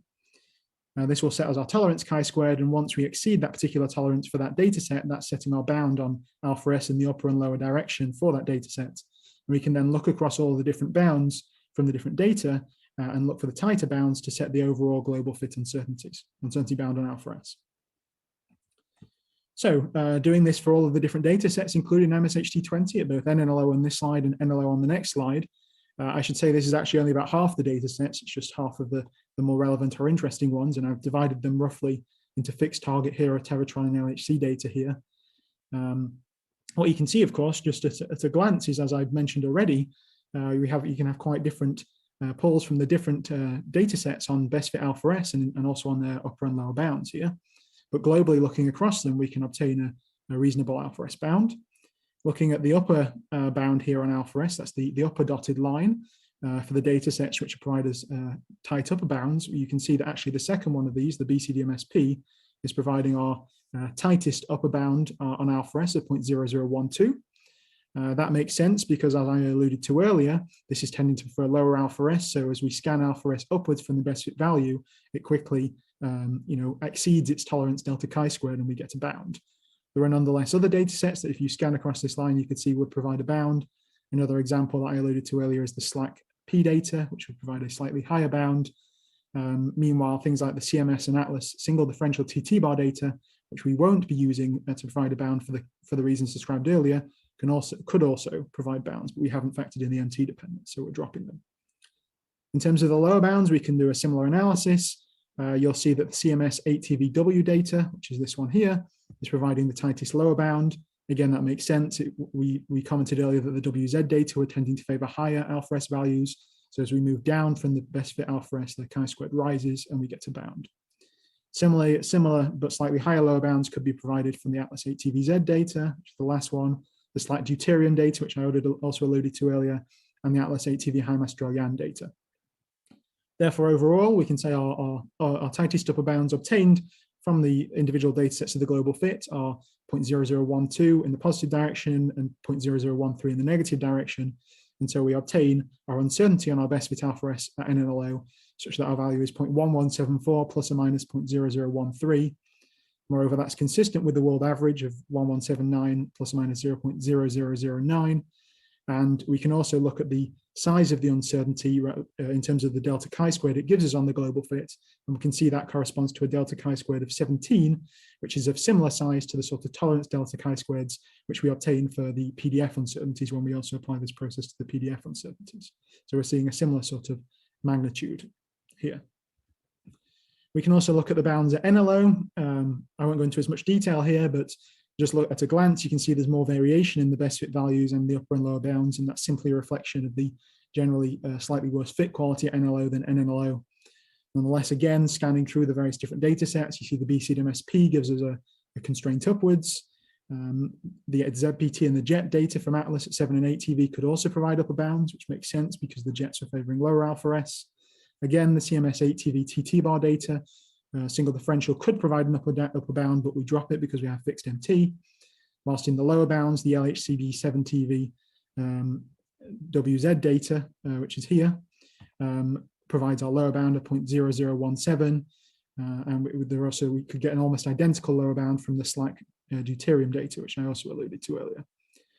In this case, we could actually get a slightly tighter lower bound from the total cross-section data from the top, for which the MT dependence is included.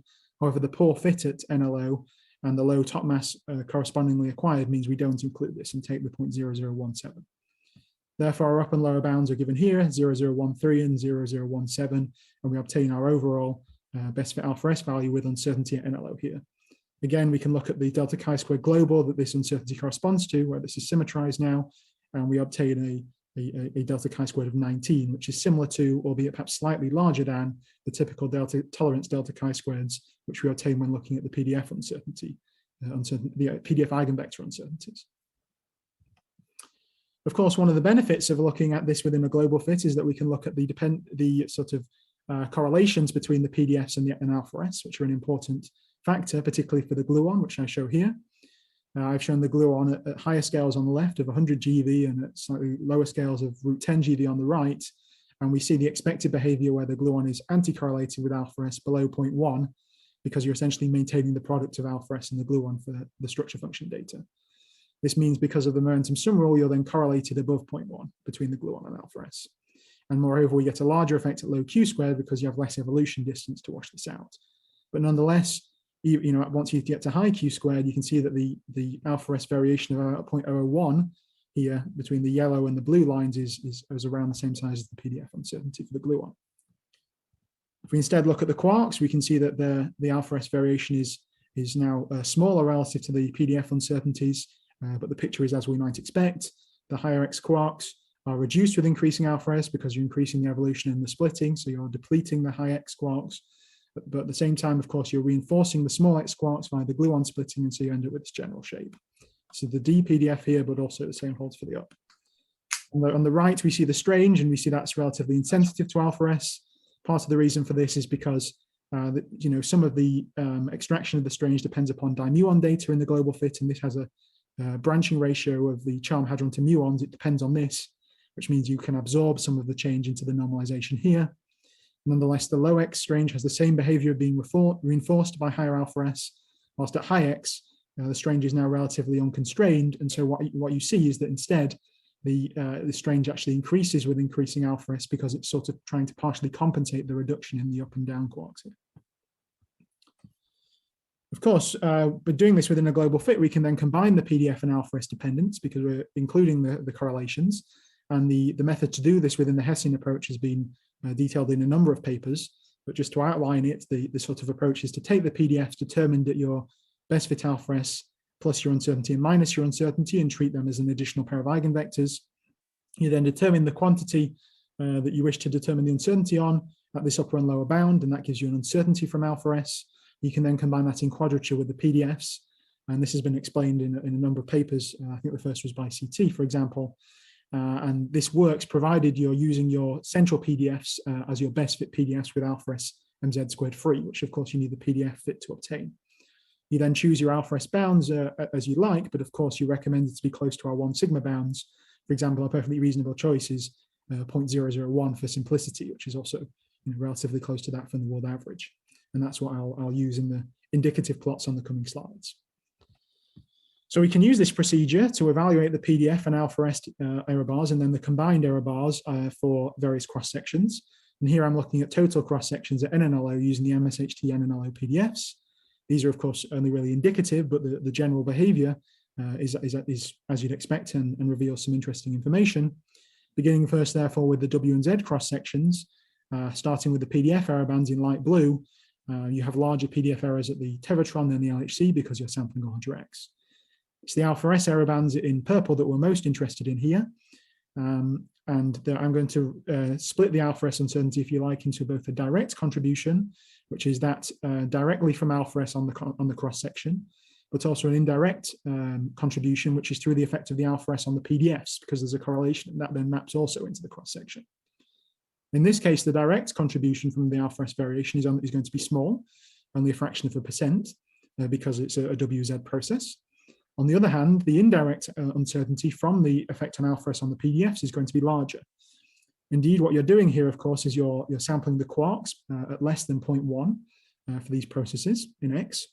And we saw in the previous plots that below 0.1, once you increase alpha S, you increase the quarks. And in particular, as you increase the energies, you'll be sampling lower X quarks, which therefore increase more greatly, and you get larger alpha S uncertainties. So the alpha S uncertainties in purple increase as you increase the energy here. Nonetheless, the overall picture is that the alpha S uncertainty for these processes are generally smaller than the PDF uncertainties, and as a result, when you combine them in the red here, using the procedure outlined, you're getting an approximately 20% larger uncertainty than the PDF uncertainty alone, just as a rough indication of the magnitude. We can do the same, for example, for top processes. The PDF uncertainties are generally going to reduce again as we go up in energy because you're sampling, at least for the LHC and FCC, you're sampling the gluon at lower X, which is more constrained. The alpha S uncertainties are in purple again. In this case, you order alpha S squared, so varying alpha S by about 1%, you'll get a direct alpha S uncertainty of 2%. That's the direct contribution. Of course, there's the indirect contribution as a result of the change in the PDFs. What you're doing here is for the LHC and the FCC is you've got gluon-gluon fusion. As you increase the energy, you're sampling lower X, you're sampling below 0.1, and so the gluon is anti-correlated here. And as a result, as you increase alpha S, you reduce the gluon, and therefore you reduce the cross-section, and this effect grows, this anti-correlated effect grows as we sample lower X. Therefore, what actually happens is the total alpha S uncertainty from the direct and indirect contributions is actually less than this 2%, and moreover, it reduces with energy as you sample the lower X gluon. For example, by the 100 TeV, you're talking more like around 1.2% alpha S uncertainty here. And you can then combine this with the PDF uncertainty and obtain the red bands shown here. Finally, the last one I wanted to give you an indication of what goes on was the Higgs. Again, we're looking at gluon-gluon fusion here from the Tevatron 8 and 13 TeV LHC and the FCC at 100 TeV. The PDF uncertainties in blue are going to go down as we're sampling lower X as we increase in energy. The direct alpha S uncertainty is going to be of order 2% again, because you're varying alpha S by 1%. In fact, because of the large higher order corrections, it's actually 2 to 3%. Again, you're going to be sampling the gluon at low X below 0.1, so your gluon reduces as you increase alpha S.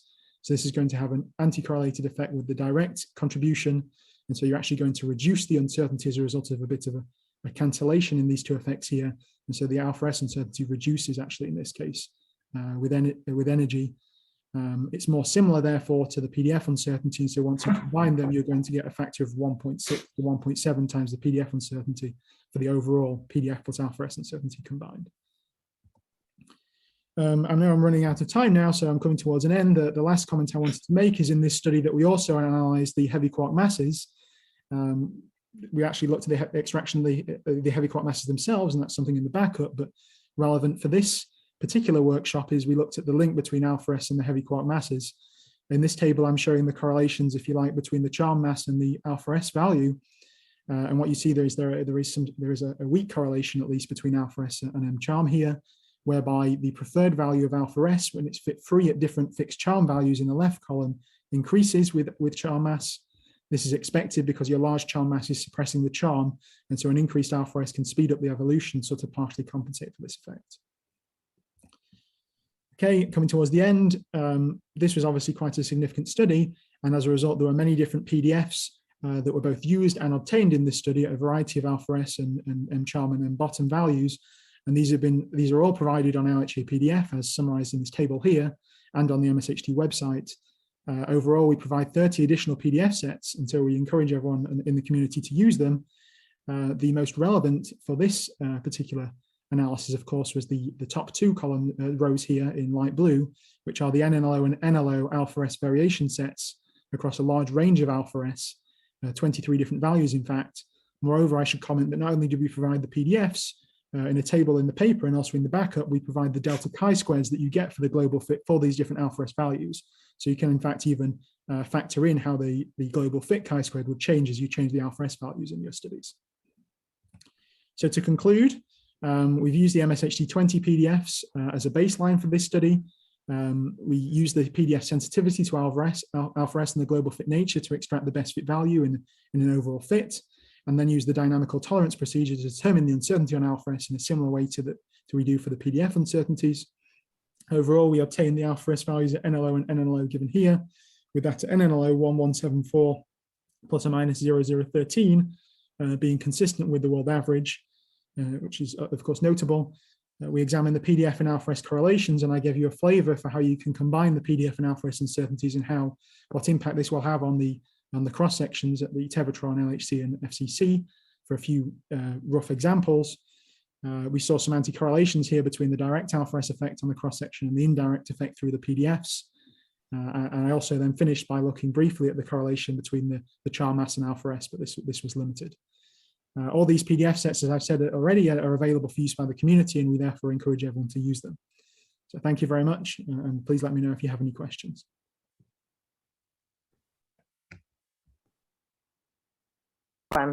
Yeah, thank you very much for this very nice talk, Tom. I wanted to ask you about what are your thoughts in terms of what is the role of missing high order uncertainties? Because clearly, if one looks at the shift between NLO and next to next, the shift is at least twice the PDF uncertainty, right? So if one says that the missing high order error is half of the PDF error, one still ends up having essentially with a dominant source of uncertainty. So clearly, this is something not specific to your group. Anyone doing, alpha S fits from the PDFs must deal with this issue. So I wanted to ask you if you have thought about how you could account eventually for these kind of effects in your alpha S extractions. Sure. Yeah, I mean, you're right. Obviously, this is something that I think most of the different groups are considering, be it in the alpha S extraction or more generally. You're of course right that this does contribute, will contribute to a significant source of extra uncertainty that can loosely be looked at from the difference between the NLO and the NNLO. It's not something we've specifically examined in the context of the alpha S extractions at this stage, though. So there's not really too much I can say for alpha S beyond this, other than to point out that it would be obviously a significant extra contribution, and these are more the experimental. The contribution of the experimental errors towards the alpha S determination are given here. Juan, we're running a little bit out of time. Maybe we postpone this to the discussion at the end, or is it okay for you? Thanks. Sven, do you have a quick question? Yeah, quick question, Thomas. On page 10, you had also the NMC values. I understand it correctly that you still fit to the structure functions of NMC. Yes, although a number of years ago, I think actually before I became involved in MSHT, these were corrected to deal with this effect that you alluded to earlier. So we don't just take the NMC model, but these have been, corrected to factor in this difference that you've alluded to. This is something Robert will be able to say more on than I have, but we have. I can just say that we have actually, factored in this, and this is updated in MSHT, and I think probably also MMHT. Okay, yeah, thanks. This is a valuable comment also for the discussion we had with the PDG authors. Mm-hmm. Thanks a lot. Okay. Can I ask a quick question? Can you go to slide 8? Yes. Yeah, maybe it was a bit fast for me. What's the difference between left, up, and so one is CMS and one is alpha? Yeah, these are and why different do they data. look so different? Well, they're different data, right, with different systematics. Also, one is more. Or maybe the question is there something abnormal also about this top left? Well, I mean, you can see that the profile, if you like, is only really very good around the central alpha S in this particular case. But this is more just a general illustration of the fact that different data sets can give you quite different pulls on the alpha S.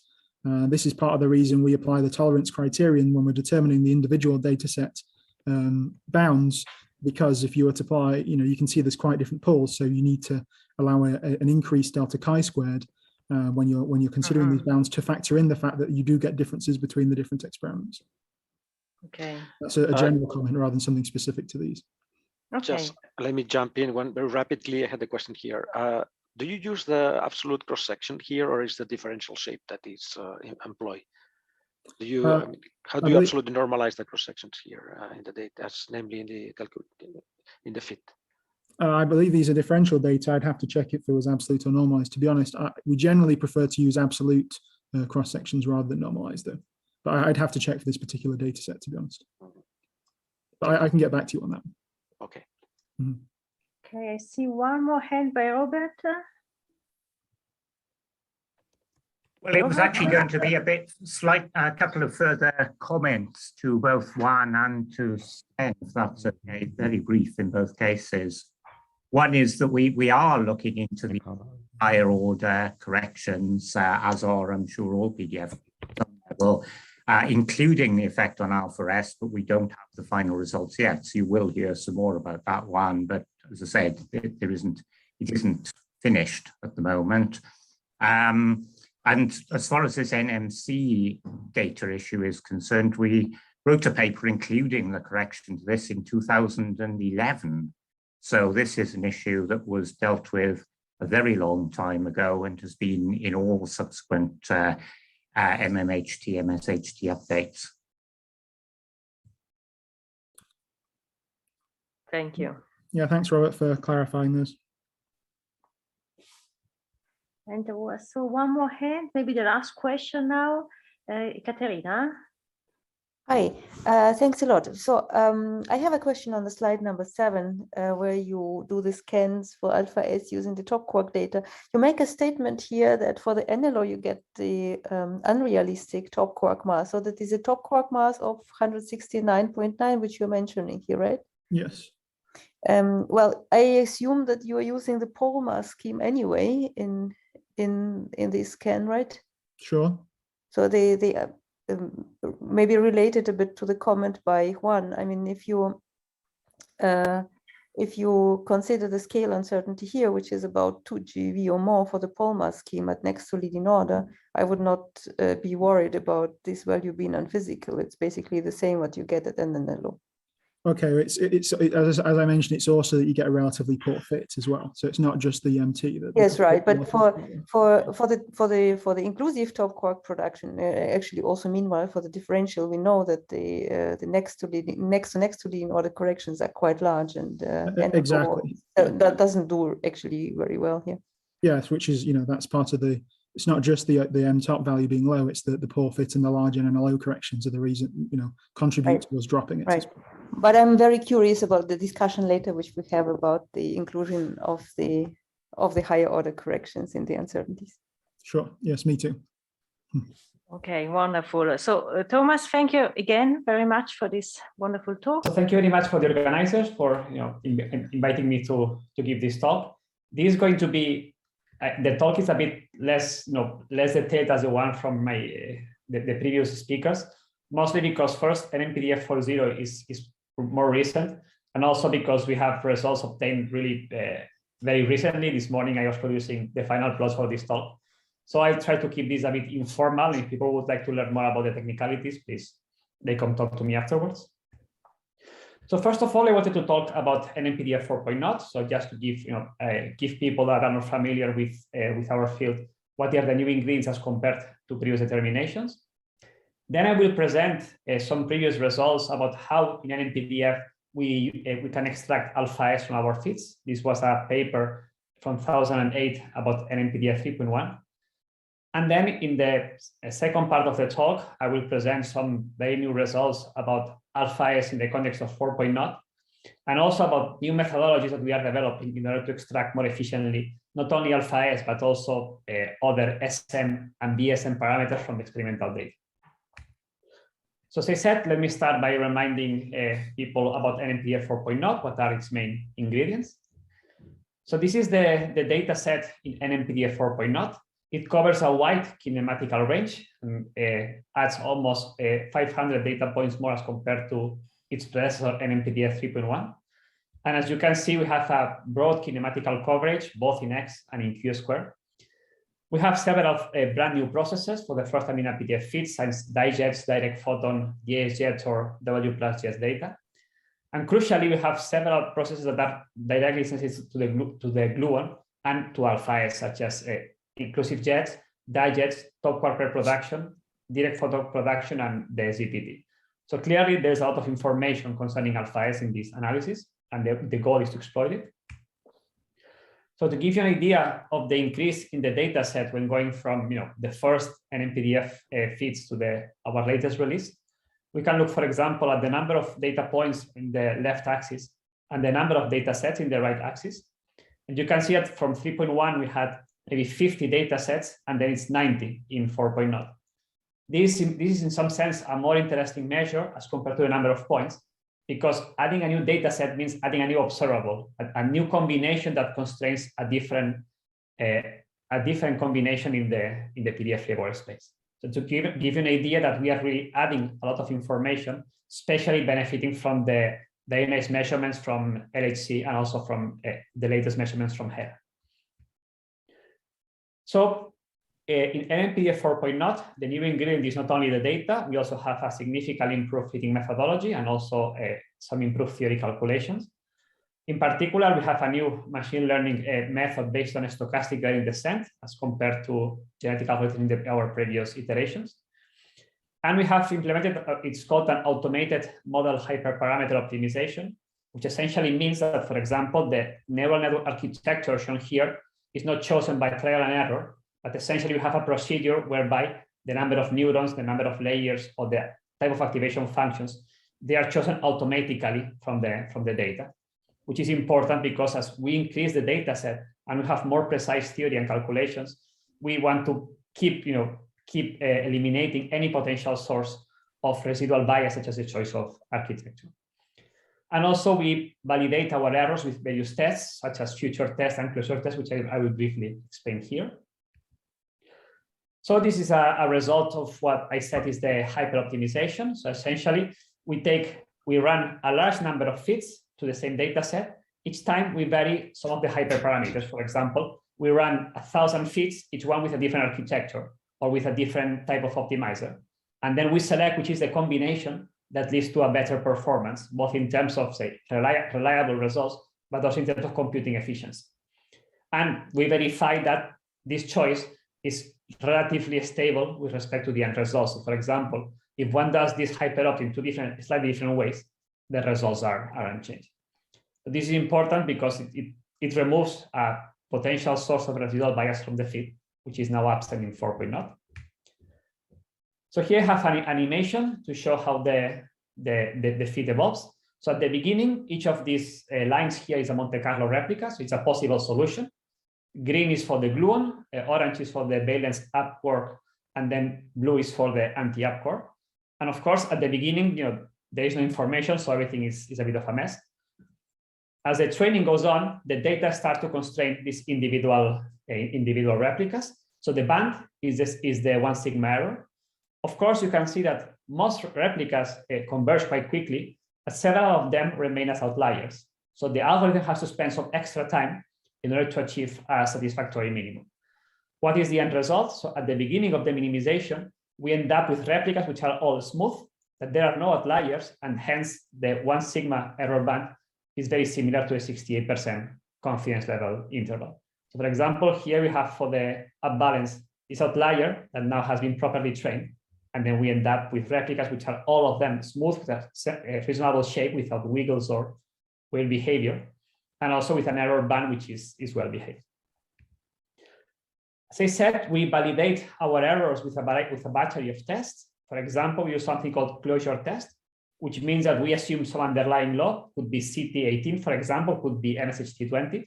We generate toy data with this functional form, and then we check a posteriori that it's reproduced with the uncertainties. For example, we generate 1,000 times possible, say, runs of the world, possible data with different types of fluctuations.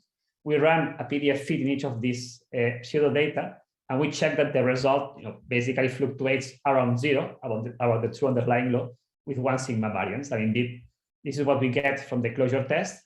And if we fit a Gaussian, it looks very nice. And also something called a future test, which is basically we do fits, for example, to data pre-HERA, pre-LHC, here in green. And then we extrapolate to HERA and to the LHC, and we compute the chi-square, including PDF uncertainties. So for example, if we do a PDF fit pre-HERA and pre-LHC, if we make a prediction to, say, jet production at the LHC, we get 2.69 without PDF errors, 0.98 with PDF uncertainties. Or if we try to predict HERA from a pre-HERA data set, of course, without PDF errors, the chi-square is gigantic, but with PDF errors, the chi-square is roughly 1. So this shows that the extrapolation cannot be completely off because you're able to predict and get a chi-square of order 1 for these data sets. Some other test that we run is about the parameterization basis independence. For example, we run fits in the evolution basis, so up bar, TD bar, and so on. So in the flavor basis, or fits in the evolution basis, which is singlet, triplet, valence, and so on. Of course, this is just a change of basis. Physical results cannot depend on this choice. And indeed, what we find is that if we compare NMPDF or not in the evolution of the flavor basis, the results are very similar. So this is nice because you are parameterizing your PDF in very different ways. For example, in the case of this flavor basis, the valence is the difference between 6 neural network outputs, and yet the results are the same. So this really shows that the output is driven by the data as opposed by any methodological assumptions. And we also improve our theory in various ways. For example, now we impose the positivity of the MSVAR PDFs, and this is useful to reduce the large uncertainties. This is something that affects only cross sections in the deep extrapolation region, say for high mass Drellian production, doesn't affect predictions in the data region. And we also improve the way we model a small XPDFs. In particular, we impose integrability of the Gottfried and the analog sum rule for the 48. So this is a NMPDF or not in a nutshell. I wanted to mention that we also released our NMPDF fitting code as open source. So you can go to our website, you can download everything, all the run cards for 4.0, everything is publicly available. So we are more than happy for people to suggest changes or improvements or collaborations. So if anyone would like to take a look, just connect to our GitHub repository, and we'll be happy to discuss about, for example, adding new features to the NMPDF fitting framework. Now, if one compares with 3.0, with 3.1 its predecessor, so here in green is 4.0 and orange is 3.1. In general, one finds good agreement within uncertainties, with a difference that 4.0 now is more precise in the sense of a reduced uncertainties. And whenever there is differences, they can be traced back to a well-understood phenomenon. For example, in the case of strains at large X, NMPDF 4.0 is higher because we include the higher order corrections to the dimuon DAS, which is used for straightness. Or here for the gluon, this behavior here can be traced back to the different choice of jet data. For example, in 4.0, we use the die-jet cross sections, which tend to this behavior here. One can also look at the PDF luminosities, which are more relevant for, say, LHC processes. So in the left is gluon-gluon, in the right is quark-antiquark. So in both cases, there is good agreement within the 1 sigma uncertainties. And the most noticeable feature is the reduction of the uncertainties. For example, you can see that the PDF luminosities are more precise up to a factor 3 in NMPDF 4.0. And the origin of this is a combination of the various factors I was mentioning. First, the significantly extended data set. Second, the improved fitting methodology, in particular with the more efficient gradient descent and the hyperoptimization methods. And third, with the improved theory settings such as PDF positivity or integrability at small x. Now, this is for 4.0. I will come back to 4.0 later in my talk, but first let me remind you what we have done about alpha S in previous NMPDF studies. And this is based on this paper here. So one difference in NMPDF as compared to, for example, the results that Sven or that Tom were showing before, is that we don't do a scan in the chi-square, say, fixing the PDF parameters. We have to do fits, which in principle are different from every alpha S value. So we take a range of alpha S value, then we generate replicas for each alpha S value, and then we run a different fit. However, one should be very careful here, because we need to account for all the correlations between the strand coupling and the PDF parameters. And this is shown in this cartoon here. So if one tries to extract alpha S while keeping frozen the PDF parameters, one will get this error here. If one extracts simultaneously alpha S with the PDF parameters, well, one gets the correct uncertainty, which is this one. So in this kind of game, one is trying to extract alpha S together with the PDFs, keeping track of the correlation is very important, because if not, one is likely to systematically underestimate the uncertainties. So the simplest option, the one we used in the very first NMPDF fits, was basically we run fits for a range of alpha S values. We plot the parabola, then essentially we extract chi-square using delta chi-square equals 1. However, this approach is not ideal because it misses some correlations, in particular because the data is unchanged. So a solution in this paper is to define something called the correlated Monte Carlo replicas, which essentially means that you repeat identically the same fit, in particular the same random seeds for the Monte Carlo generation, for the neural net initialization, everything is identical except for the value of alpha S. And this way, one is sure that one is keeping track of all these correlations. So here I show the typical outcome of this kind of fits. So each of these profiles here corresponds to a correlated replica. We have 400 of them, which span the whole range considered in this analysis. And here in this heat map, you indicate the preferred alpha S value. So for each of these replicas here, you will have a parabola and you will have a best preferred value. So this point is good because one can do statistics. For example, is the distribution of alpha S values over the replicas Gaussian or not? It doesn't need to be the case, right? You could end up very well having an non-Gaussian distribution on alpha S. So these kind of techniques allow us to really gain a little bit of more insight about the distribution of replicas and also of specific groups of processes. So as I said, there is a difference in the way the results are obtained with these correlated replicas as compared to using the usual delta chi-square equals 1 criterion. So here, what I show is the result for the total data set, but also for groups of processes. In green is the delta chi-square equals 1 rule. And then in orange is using correlated replicas, so accounting for all the correlations between the different values of alpha S. And you can see that at the level of the global data set, it's a significant factor. You can increase your errors by up to a factor of 2 if you properly account for these correlations. So these kind of effects, they need to be taken into account, because if not, one underestimates the PDF uncertainty. And also now, as a rated point, it's interesting to look at these various pools here. So this I'll do in the next slide. So one discussion that happens, in every talk about alpha S is the question is, what is the pool from, say, Jets or from Top or from Bluemelein? Are these pools consistent among them? Is there some kind of tension that you can see from this alpha S? Does DIS prefer small alpha S value? Do the Jets prefer an alpha S value? So one possible way to answer this question is to take the chi-square, but instead of fitting alpha S from the total chi-square, you look at the partial chi-square from specific data sets. So in other words, you do something like this, but now you restrict the calculation of the chi-square, for example, to Jet data or to top quark data. And then one can repeat the alpha S extraction. And this is what is shown in this plot. So in green is next to next, in orange is next to in order. And then you have a bunch of data sets. You have TT-bar, ZPT, collider Drell-Yan, fixed target Drell-Yan, inclusive jet, HERA, neutrino DIS, and charge lepton DIS in fixed target. So what we can see from here, that in some cases, for example, fixed target neutrino DIS has a pull towards smaller alpha S values. In the case of a fixed target charge lepton DIS, basically you get something which is very close to the global fit. TT-bar is also consistent with the global fit, while ZPT, for example, seems to prefer a slightly different value.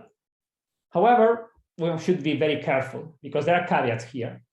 And there are caveats when one interprets this result as saying, aha, ZPT ends up with 1.24. So ZPT data prefers a large alpha S value.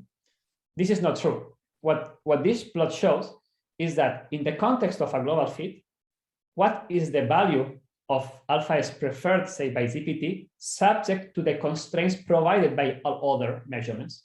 So what is the value of alpha S preferred by the ZPT, subject to the constraints from TT-bar, collider, DIS, and so on? So this is a different information as opposed to what is the preferred alpha S value. If you would really like to know what is the best fit alpha S value for top data, for example, what you should do is a PDF fit where only TT-bar data is fitted together with the PDFs. Because if not, one cannot really make this statement. And this was discussed in this paper here by Stefano and Zahari that explains how looking, let's say, only top, only ZPT, and not looking at everything else which enters the global PDF fit can lead to biases in the result. But still, even with these caveats, this is interesting information because it shows that by and large, there are no grossly incompatibilities between the various pools that enter the global fit. So the average is not something which arises because you have two data sets very far from each other. So that's nice. So this is the result we got in NMPDF 3.1. So this is the thicker error band is the, let's say, experimental or PDF uncertainty. And then the thinner band is adding in quadrature the PDF plus the missing higher order uncertainty. So in this case, how do we estimate the missing higher order uncertainty? In a very simple manner, we compare the shift going from NLO to next, and we estimate that half of the shift is the missing higher order uncertainty. And this gives us 0.0011, which, for example, in the case of MSHT, that would be 0.0015. So it's not tremendously different. But clearly you can see that this missing higher order uncertainty, it dominates the total uncertainty budget. So on the one hand, it's a nice result because we see that we are consistent with the PDG value. So this is the PDG value of, I think, 4 years ago at this point. But we find that our result is a bit limited because we don't know really, we don't have a solid estimate of the missing higher order uncertainty.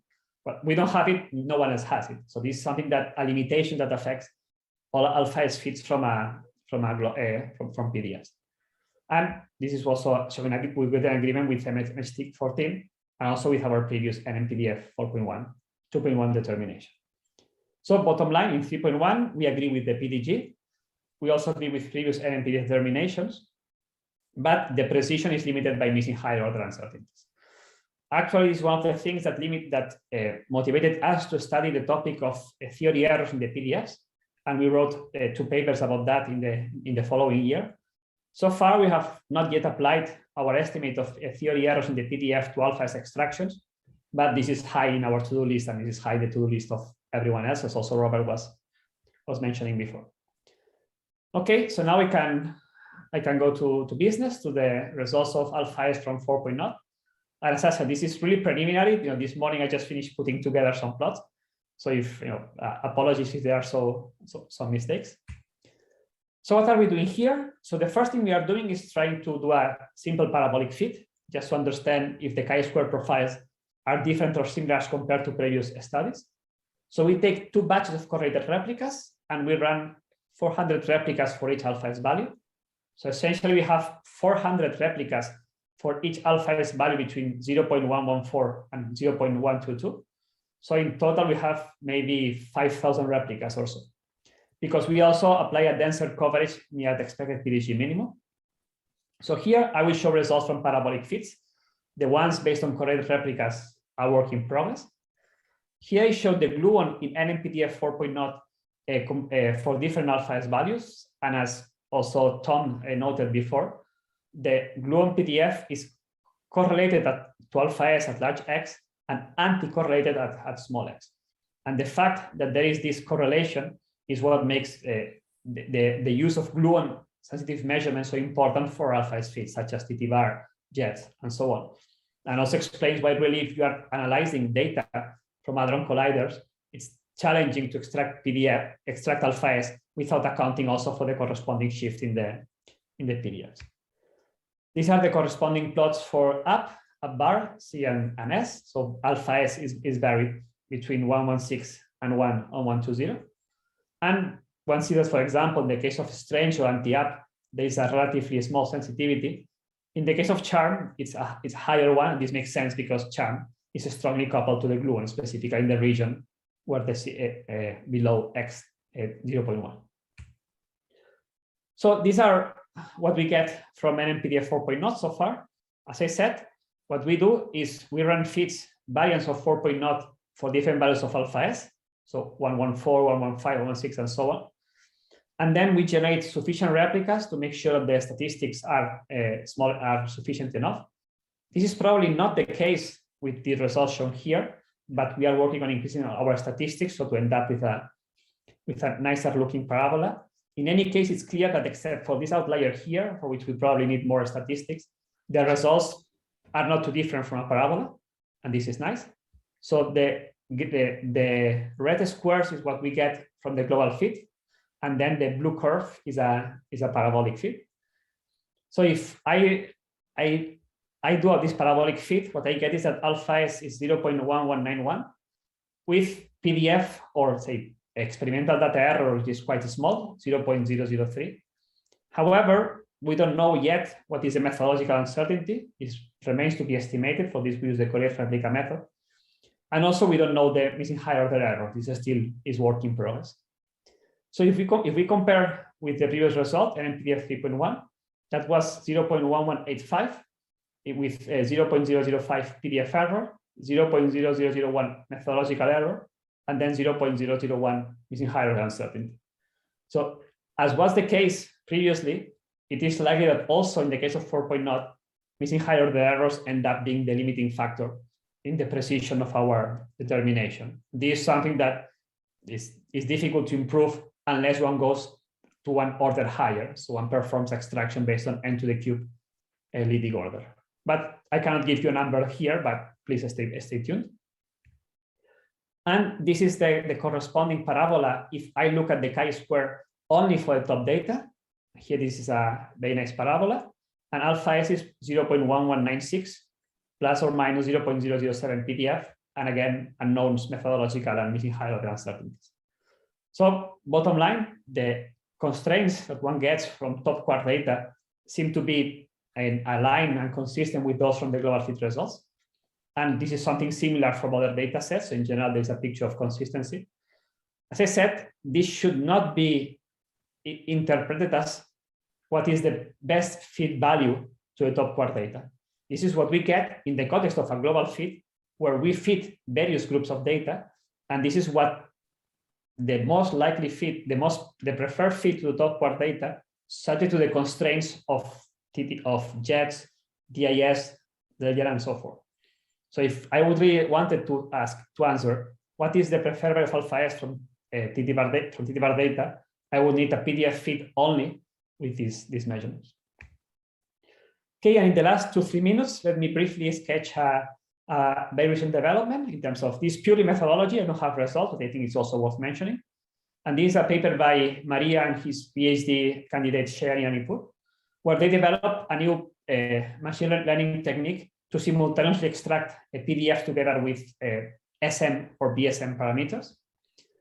So the idea is to extend the NMPDF 4.0 architecture, which is shown in this part here, with an extra layer.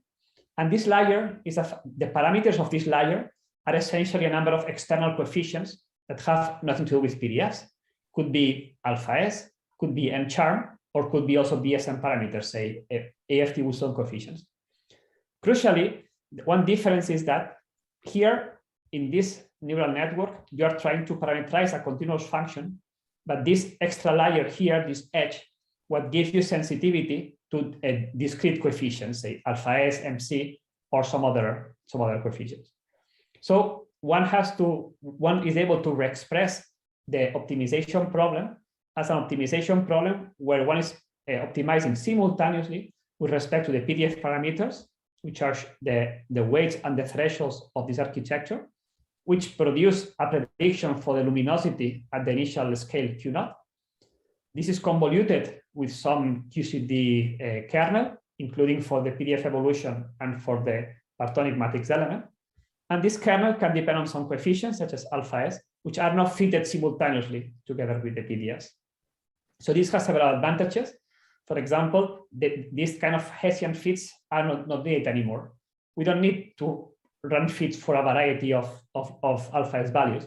We just have, as the net result of the fit, is the probability distribution in the space of both PDF parameters and the QCD parameters under consideration. So this is something that this methodology has been applied already, not to QCD, has been applied to the determination of PDF together with EFT with some coefficients. But now there is work in progress to apply it also for alpha S. So how does it work in practice? So basically one needs to expand the QCD kernel. So this is the thing one convolutes with the PDF at the initial scale to produce a physical cross-section. We call it FK tables. People call it in all sorts of ways. And you can expand this QCD kernel as a linear expansion in terms of alpha S. So basically, one computes the kernel at alpha S 118, so the PDG value, and then computes the linear term in this expansion. And this term actually, if alpha S is reasonably precise, is going to be a relatively small correction. So one can keep this a linear or a quadratic expansion. And now one can do this minimization problem in which one determines simultaneously the PDF parameters here, but also alpha S or any other QCD parameter. Alternatively, one can do also an element-wise interpolation of the FK tables. And this is something that I think we believe it comes with a lot of potentiality, especially because it opens many avenues to extract simultaneously PDF, but also many other SM and BSM parameters. So I have results shown here, but we are working hard on this approach. So please stay tuned for interesting things to come. And yeah, you're out of time. Yeah. Okay. Yes. Thanks. Here I am. So I've tried to convince you that 4.0 achieves high accuracy in a very broad kinematic range, thanks to its extensive data set, but also its new improvements in methodology and theory calculations. So hence it's particularly useful to be used for extractions of PDF together with SM and BSM parameters, and in particular the strong coupling constant. That we are considering several complementary techniques, parabolic fits, the correlated replicas, the simulate approach, to try to have a toolbox that allows us to cross-check our own results.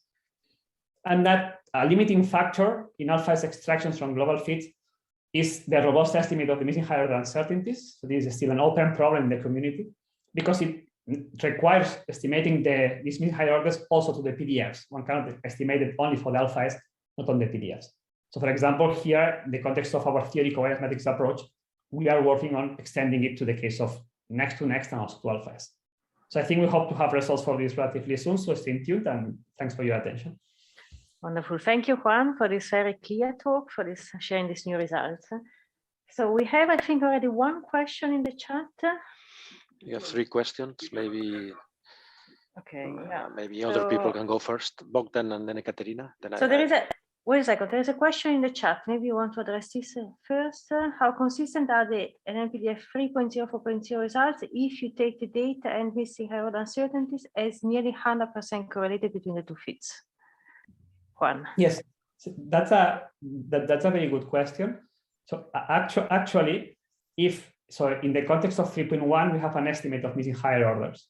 If we assume that this estimate is going to be the same in the case of 4.0, what one sees is that indeed the difference between next to leading order and next to next leading order is reduced. So that when we add to the NLO result missing higher order errors, one goes closer to the next to next. So the evidence we have so far is that certainly these effects are going to improve, in the convergence of the PDF and alpha determination, and that are going to allow us to have a robust estimate of the dismissing higher uncertainties. Of course, this what is an estimate. To do a proper job, one is to apply it exactly for 4.0. But the evidence we have so far is that it goes into the right direction. But I didn't understand how do you do it? You assign the difference between NLO and NLO as similar to N3LO to NNLO. This cannot be, no? No, what we do is we do a fit and next reading order, and then we have a technique to account for missing higher order uncertainties. And then you can see what is the shift induced in the NLO fit between no theory errors and with theory errors. But this gives a difference. This is the difference between NNLO and NLO, not between N3LO and NNLO. Sure. This is the difference between NLO and next to next. Yeah, what we show now is that this method works at next to order in the sense that it goes closer to next to next. Now, what we are doing now is extending this approach to next and trying to have an estimate of how the PDF will change when eventually we have an n to the cube leading order correction. But we do have n-cube. We have n-cube LOs, for Drelian and for Higgs. Why don't you try something? I know, but because to begin with, as Sven mentioned before, we don't have a complete parameterization of the splitting functions on next to the cube leading order. This is one of the limiting factors. We have only partial results. We are confident that the event relatively soon this will become available thanks to the work of Sven and his collaborators. And when this is the case, certainly we will run a fit into the cube leading order.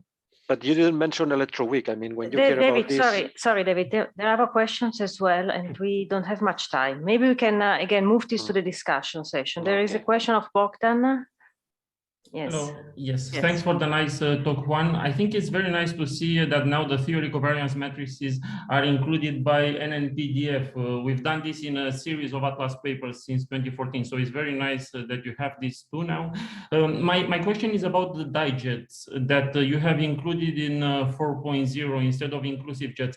Can you comment on the level of agreement you see between your fit and Atlas digits in 4.0? Fit and Atlas digest. Anything? Yes. So in NNPDF 4.0, we include the Atlas digest data at 7 TeV because we don't have the corresponding 8 TeV measurement. I don't think it has been presented. As far as I recall, we have good agreement with the digests, and in particular, the constraints from the Atlas digest and the CMS digest, they turn out to be consistent with each other. So I don't recall any specific problem in the case of the Atlas 7 TeV digest results. Okay. We don't include them because, let's say, we think that the agreement is better.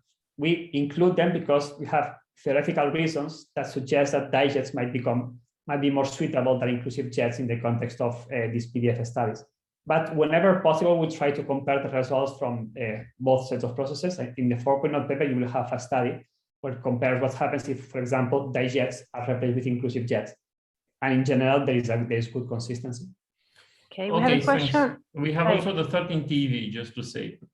Yeah. Yes, but we have a lot on our plate. Question by Katerina. Thanks, Juan, for the talk. First of all, thanks a lot for writing this paper, why the PDF and QCD parameters should be extracted simultaneously. As you know, we also do it at HERA and in CMS at least since 15 years. So, but now we have a reference on that. And I have a question to your slide, I think 25, 24, yeah, where you show the chi-squared scans for the alpha S. Yes.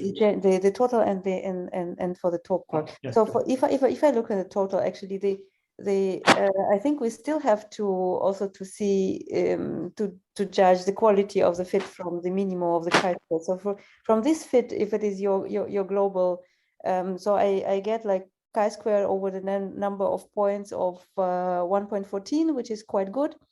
But on the next slide for the top quark, and you say it's not the preferred one, but that is what you get for the top quark data. What is the number of data points here? Good question. I think it's 71. Yeah, 71 in this case. Okay, but still your chi-square is not so bad here. No, it's quite. Yeah. we fit top data particularly. Yeah, so even if you say that's not like preferred by the top quark data, but still, if you can explain, if you can describe it with this chi-squared, I think it's still okay, no? I'm saying that this is the chi-square that the top quark data prefers, taking into account that in this fit we also include, for example, jet data. Okay. If I do this who cares, Joan, on this? I really don't understand the difference in this discussion that you make in various slides. I mean, who cares? I mean, the idea is that if we add this extra data, then you get together with the whole world data of other results, you get a given alpha S. So that's exactly what we want. We don't want the strong coupling from the top data alone. We want to know what would be the effect of adding the top data into the world average of this. So that's the result that you get is exactly what you expect. I mean, I don't see what we never claim that. I mean, we don't care about what prefer means. I mean, David, if you go to slide 19 or 20. David, can I finish? Sure. I think we do care about the description of the individual data sets, because that is altogether what makes the QCD. Yeah, and yes. If you would have for the top quark data a similar alpha S, but your chi-squared would be of 200. It also tells you something. Yeah, but it's a matter of words. I'm not disputing what you say. I fully agree.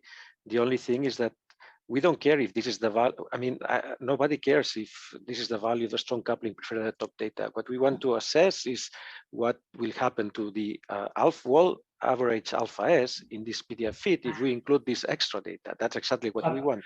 So for example, we have one more question here, and we're really late. We can pick up on this point at the beginning of our discussion session. Is this fine? I think it's a very important point, but there is one more question, and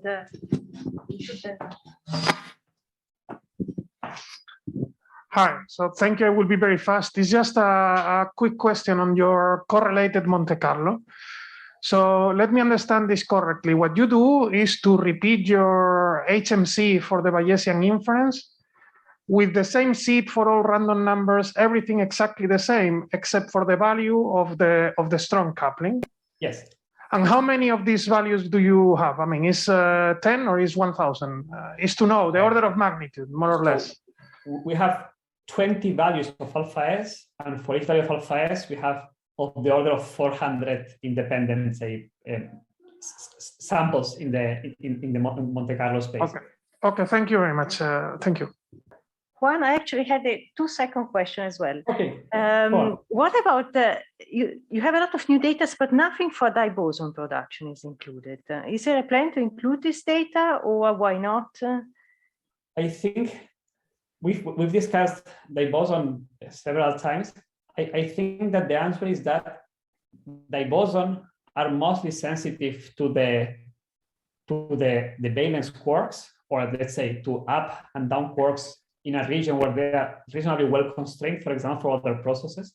So our feeling is that this is something that would not add a lot of information to the global PDF feed. Not because this process is not interesting, because the specific combinations that are proved in the boson process, you have a lot of information from many other data sets. But we've never checked this explicitly. That's a good suggestion. Okay, thank you. Thank you very much. Daniel, would you like to ask one more question? Yeah, I would like to ask a question or make a comment. Maybe it's worthwhile to have this discussed here.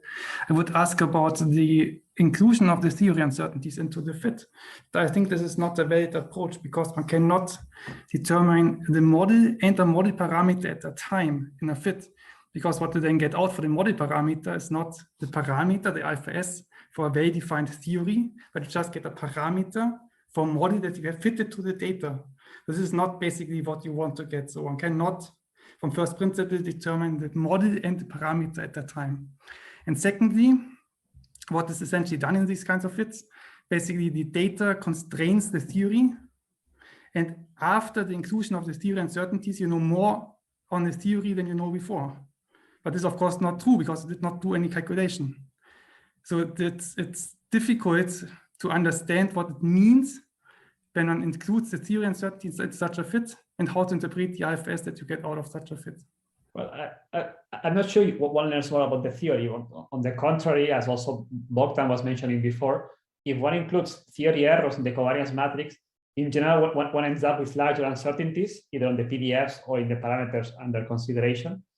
And we don't learn anything about the theory. We just, for example, what happens in practice is that some data sets that have large higher order corrections will carry less weight in the global fit.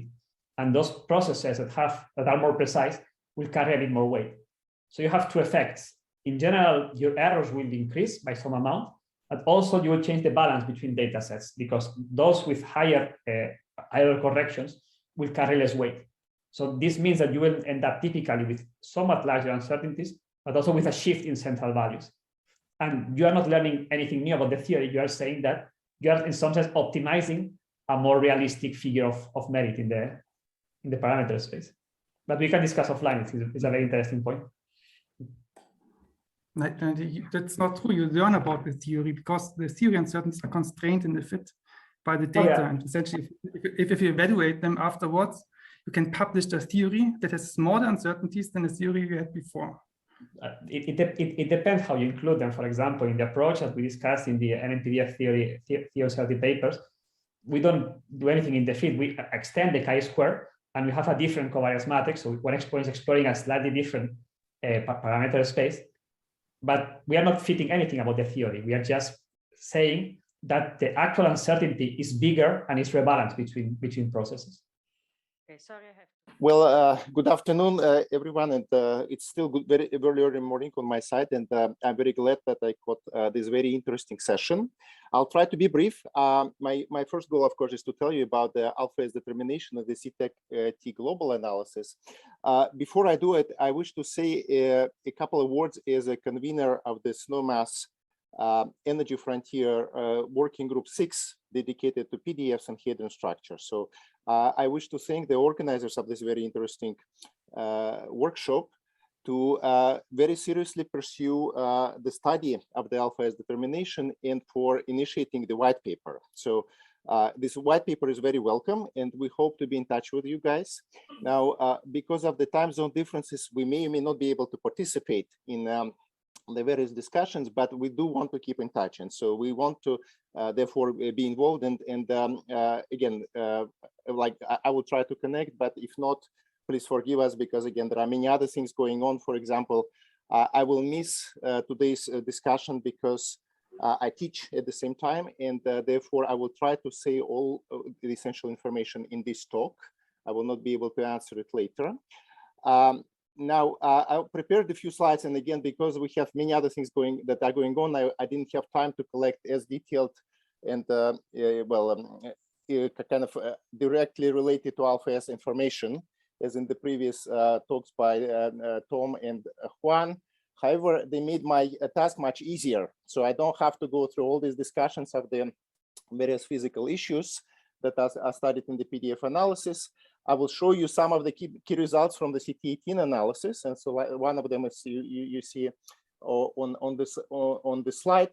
But also I would like to talk about another issue. So basically our main result is shown here on the slides, that we just like the other groups, we study the impact of various experiments on alpha S. And as a result, we get the value of alpha S that is shown here. On the top, it's 0.1164, slightly lower than the 0.118. But also, if you look at the uncertainty, so our uncertainty is quoted to be about twice as high as MSHT, and that's what I would like to discuss. So the point that I wish to make is that, in fact, we believe this is another reasonable estimate of the uncertainty that comes from the analysis of the similar data as an MSHT and an PDF. So our data are more or less have the same constraining power as the other analysis. But depending how you analyze this data, you can get different estimates. And so that's what I wish to discuss. The essential point here is that there is a strong impact of the PDF dependence that can increase the PDF parameterization dependence that can increase the uncertainty. But also this issue of disagreeing experiments is quite important. And so it can actually introduce an additional error that will be done in various statistical analysis that increases the uncertainty compared to the nominal estimate. So for example, we know that there are theory uncertainties in the analysis, but these uncertainties due to disagreeing experiments are probably as important as any other remaining uncertainties in the analysis. So now I don't have slides to discuss the specific issue on the example of alpha S, but I'll try to convey you an idea based on similar issues in the PDF analysis. Okay, so very briefly to talk about the CT18. So CT18 was released actually around 2020, but it includes the key experiments that were published roughly by the middle of 2018. And so in particular includes well, combined heterodyes data sets. And it also includes, depending on the version of the analysis, it includes, I think, 11 or 12 very important Atlas and CMS and LHTB experiments. And so you can see them listed here. Now, the CT analysis, ET analysis was a very long-range analysis. It took about 2 years to complete. In this analysis, we put special attention to select well, the critical LHT data sets that provide the key constraints on the PDFs, but also that are in reasonable agreement with one another. We benchmarked various theoretical computations for this analysis and generated our own Apple grid and faster analog grids. We put in a very large effort to understand PDF parameterization dependence. So this final analysis that you see is based on a final, well, PDF parameterization that was chosen out of about 350 candidate parameterization forms. Now, the central value for this PDF is consistent with the, well, so the central value of this ensemble of the PDF parameterization forms, but the uncertainty that we quote accounts for this parameterization dependence. So that's why the tolerance that we get, so it's selected in such a way that we cover solutions obtained with various parameterization forms. And not only that, we try to do fits with varied scales in the key processes. And a very good example will be jet production or ZPT. So you get somewhat different pools on the gluon compared on the scale you use. Again, this is folded in the final uncertainty. So then there is this whole issue about how we validate the test. And so it's not just sufficient to look at the chi-squared value to confirm that the fit is good, but we need to apply various other tests, and together we call them strong goodness of fit tests. I don't have to discuss them, but you can read this paper by Kavarik, Dave Zopor, and myself discussing what these tests are. And so the point of this test is to select the fits that not only give the good chi-squared, but for example, they give a reasonable description of all input data sets. And finally, well, as I mentioned, we put very significant attention to understand what are the preferences of the input experiments for the PDFs. And we examine this agreement between these experiments using 4 techniques. And so I will show you 2 of them in a minute. Now, these are the 2 PDF sets that are critical, that are coming out from this analysis. One is our default set that's called CT18, and it is recommended for the majority of applications. But what we find is that you could actually get quite different predictions for the PDFs, depending on how you do the analysis. And so I'll show you what the differences are in a minute. But there is another set which we call CT18Z. Now, this set is, totally acceptable as a solution. But as you will see, it will give somewhat different predictions for example, LHT benchmarking cross sections. So then, if you really wish to understand the full uncertainty range, so you probably want to use the CT18 as the reference, and then include the CT18Z prediction as an additional reference, because you will see your solutions will be somewhat different. Now, this slide shows that we use NNO calculations for all processes, and so you can see which codes we use for this analysis.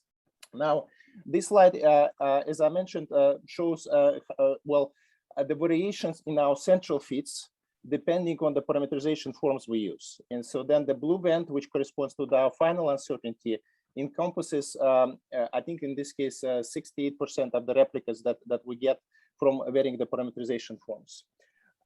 This slide shows the difference between the main settings in the CT18 and CT18Z analysis, and as well as 2 intermediate analyses that we do not recommend to use in general, but they are still available on LHT PDF. So the key difference here is that, well, we have to decide on the scales. And one of the critical aspects of actually that affects PDFs quite a lot is the scale in deep inelastic scattering. So you could choose a scale that, for example, depends on X, and the form of the scale can be inspired by the saturation effects at small x, and that will result in slightly different PDF set, even at the LHC energy range. You can also include some of the experiments that are in strong disagreement with other data sets. And so one of them is the Atlas 7 TV WNZ production. So if you include these experiments, you get a larger strangeness, and you also get increased pools against the other experiments in our analysis. And so that actually introduces some of the issues with the strong goodness of fit tests that we mentioned. So you still get a good chi-squared, but there is an increased tension inside the global analysis. And this tells you that, well, when you make the final uncertainty estimates, you basically can get a modification due to this additional tension that is introduced. So then the CT18Z basically is different because it uses the small x factorization scale, and because it includes Atlas 7 ZW data. So I will talk about these two sets, CT18 and CT18Z, later to kind of show you the span of the predictions that you can get from the CT analysis. Okay, so now very quickly, these are the plots of the PDF uncertainties. We can get back to them later.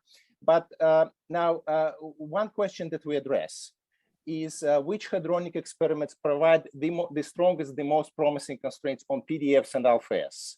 And we also ask, do the LHC experiments agree among themselves and with other experiments? Now, this is a very, very difficult question. It's also time consuming, but we find the consistent answer. And so again, you can read our paper to see how we understand the current situation about the agreement between the experiments. And we arrive at this answer based on 4 different techniques that are listed here. So called effective Gaussian variables, Lagrange multiplier scans that are very slow, but they are probably most accurate in quantifying the chi-squared. And then there are fast approximations to the global fits. One is called PDF sense, and there is a related quantity called L2 sensitivity that you can view as a fast approximation to the Lagrange multiplier scan. And also we have a fast weighting method that we can use, for example, to pre-select experiments for the global fit based on approximation to the full fit to this experiment. So let's see how this applies to alpha S. So I showed you the plot for alpha S dependence of the chi-squared, and that's what we call the Lagrange multiplier scan. So the Lagrange multiplier scan is a very general technique that was, I think, the first applied to the PDF data analysis in the paper from 2001 shown on the top. So it gives you the detailed dependence on chi-squared on alpha S. And as I think other speakers already explained, so you can look at the dependence of the total chi-squared on alpha S, and that's shown by the black solid line here. But you can also look at the chi-squared dependence of individual experiments. And so, like, for example, in this case, you see that the preferred value of alpha S of about 0.1165 is, well, it's actually, of course, reflects the pools from various experiments, but there are just a few experiments that provide the strongest constraints that are shown on the right-hand side in the labels. So let's talk a little bit about these plots. Let's actually zoom out a little bit first. So let's talk about the pools on the PDF from various classes of processes. What you find in general, so these pools will depend somewhat on our model, whether we use CT18 or CT18Z. But roughly speaking, there is a general trend. So if you look at the pools from deep inelastic scattering experiments, so they prefer somewhat lower alpha S value. Now, jets and top production in our analysis on the total prefer a larger value. And the Drelian-like experiments kind of lie in between. So they don't, well, so they really are very compatible with 0.118 as a total. So now this is very interesting because, for example, as you saw in the Tom's talk, so there is the CMS7 TV jet data that actually likes quite a low value of alpha S, right? So then we could also look at this more detailed pools from the various experiments. And so what we see in this case that in our analysis, the dominant constraint on alpha S comes from the HERO data, followed by BCDMS, and BCDMS in general prefers a lower alpha S value. But then jet production clearly plays an important role. And so then indeed what you see in this case, that CMS 7TV jets prefer slightly lower value, but not as low as in the MSHT analysis. On the other hand, other jet production measurements prefer higher alpha S values. Well, so there is this pattern somewhat changes between CT18 and CT19Z. And so then, well, that's not surprising, but the changes are relatively minor. Now, the other aspect of this, of course, is that alpha S is correlated with the gluon. And so therefore, in our paper, you will find also many plots showing the scans on the gluon PDF in various X ranges. And so then you can understand what exactly happens with from this crosstalk between alpha S and PDFs that Juan brought up in his presentation. Well, so now, again, just very briefly, what you see, well, we get, now this is just for the gluon, but now, of course, for the gluon, we get a relatively small uncertainty band. But what you also see is that there are groups of experiments that actually, on their own, they prefer quite a different value of the gluon PDF, and in alpha S and the previous figures as well, right? So now, for example, for the gluon, we observe strong opposite pulls from the CMS 7TV, CMS 8TV plus Atlas 7TV jet production data sets. So it's more pronounced than for alpha S. TT bar plays, well, an increasingly important role, but it still cannot compete, and in part because different differential distributions of TT bar will impose different pulls on the PDFs. Now, ZPT, it does impose some constraints on the gluon, not so much on alpha S, but of course, again, as Juan pointed out, well, there is a crosstalk between alpha S and PDFs, even for any experiment like ZPT production. You can examine the pulls from these experiments one by one. There is another technique which is much faster than the Lagrange multiplier scan. Again, I will just briefly show you 2 slides. It's called L2 sensitivity. So it essentially reproduces the essential features of the Lagrange multiplier scans, but at much lower CPU cost. So this plot that I show, well, corresponds to, I don't know, maybe 1,000 Lagrange multiplier scans on the gluon at different X ranges. But we use the existing CT18 Hessian PDFs to produce it. And we can evaluate this analysis within about 15 core minutes. So it's a very fast analysis.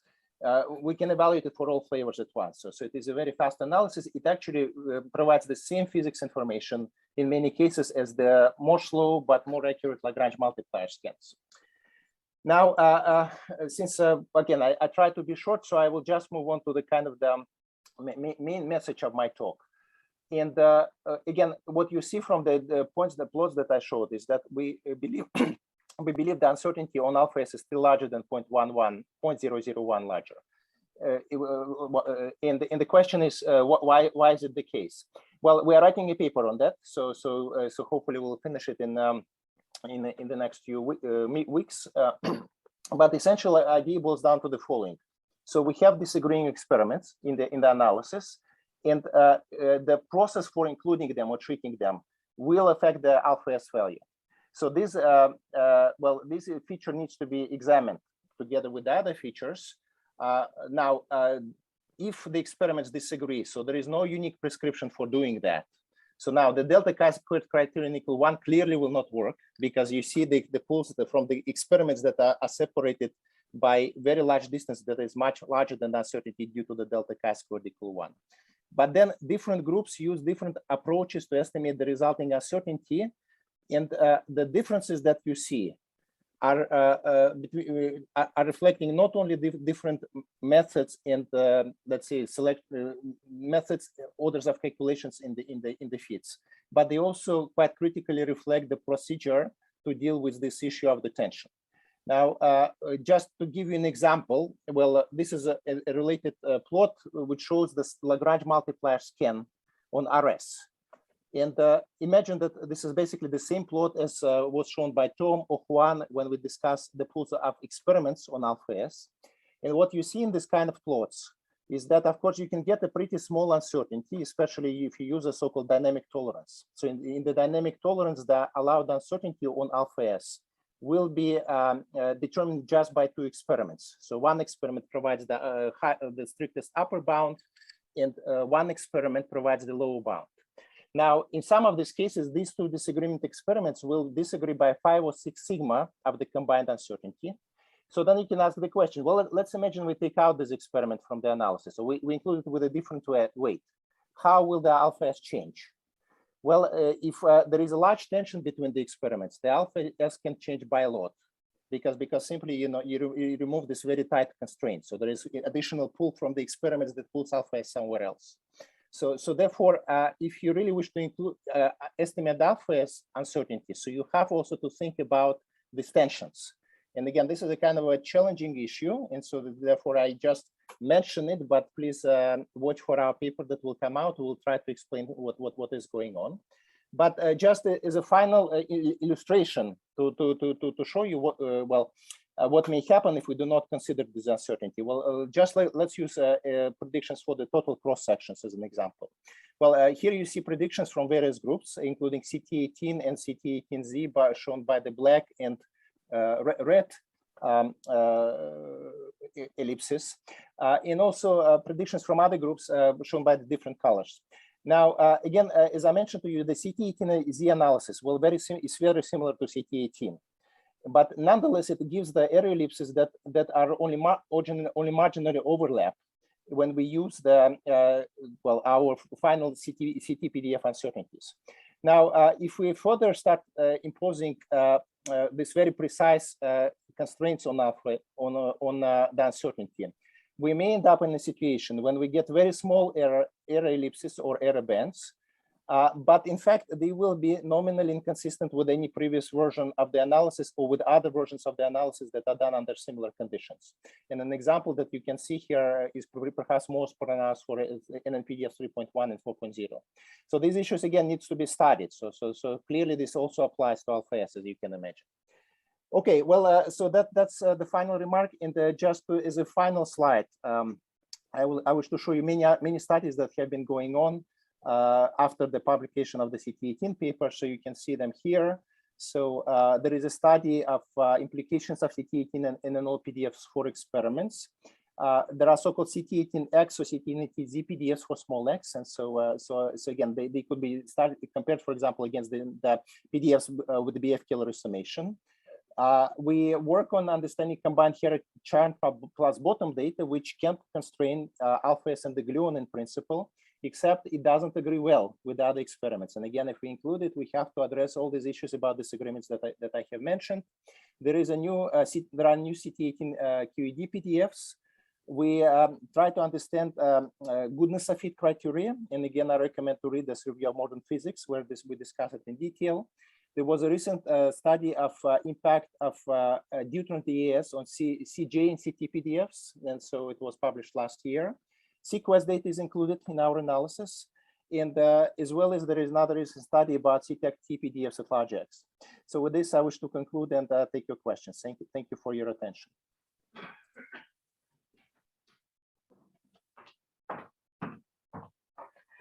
Thank you very much, Pavel, for this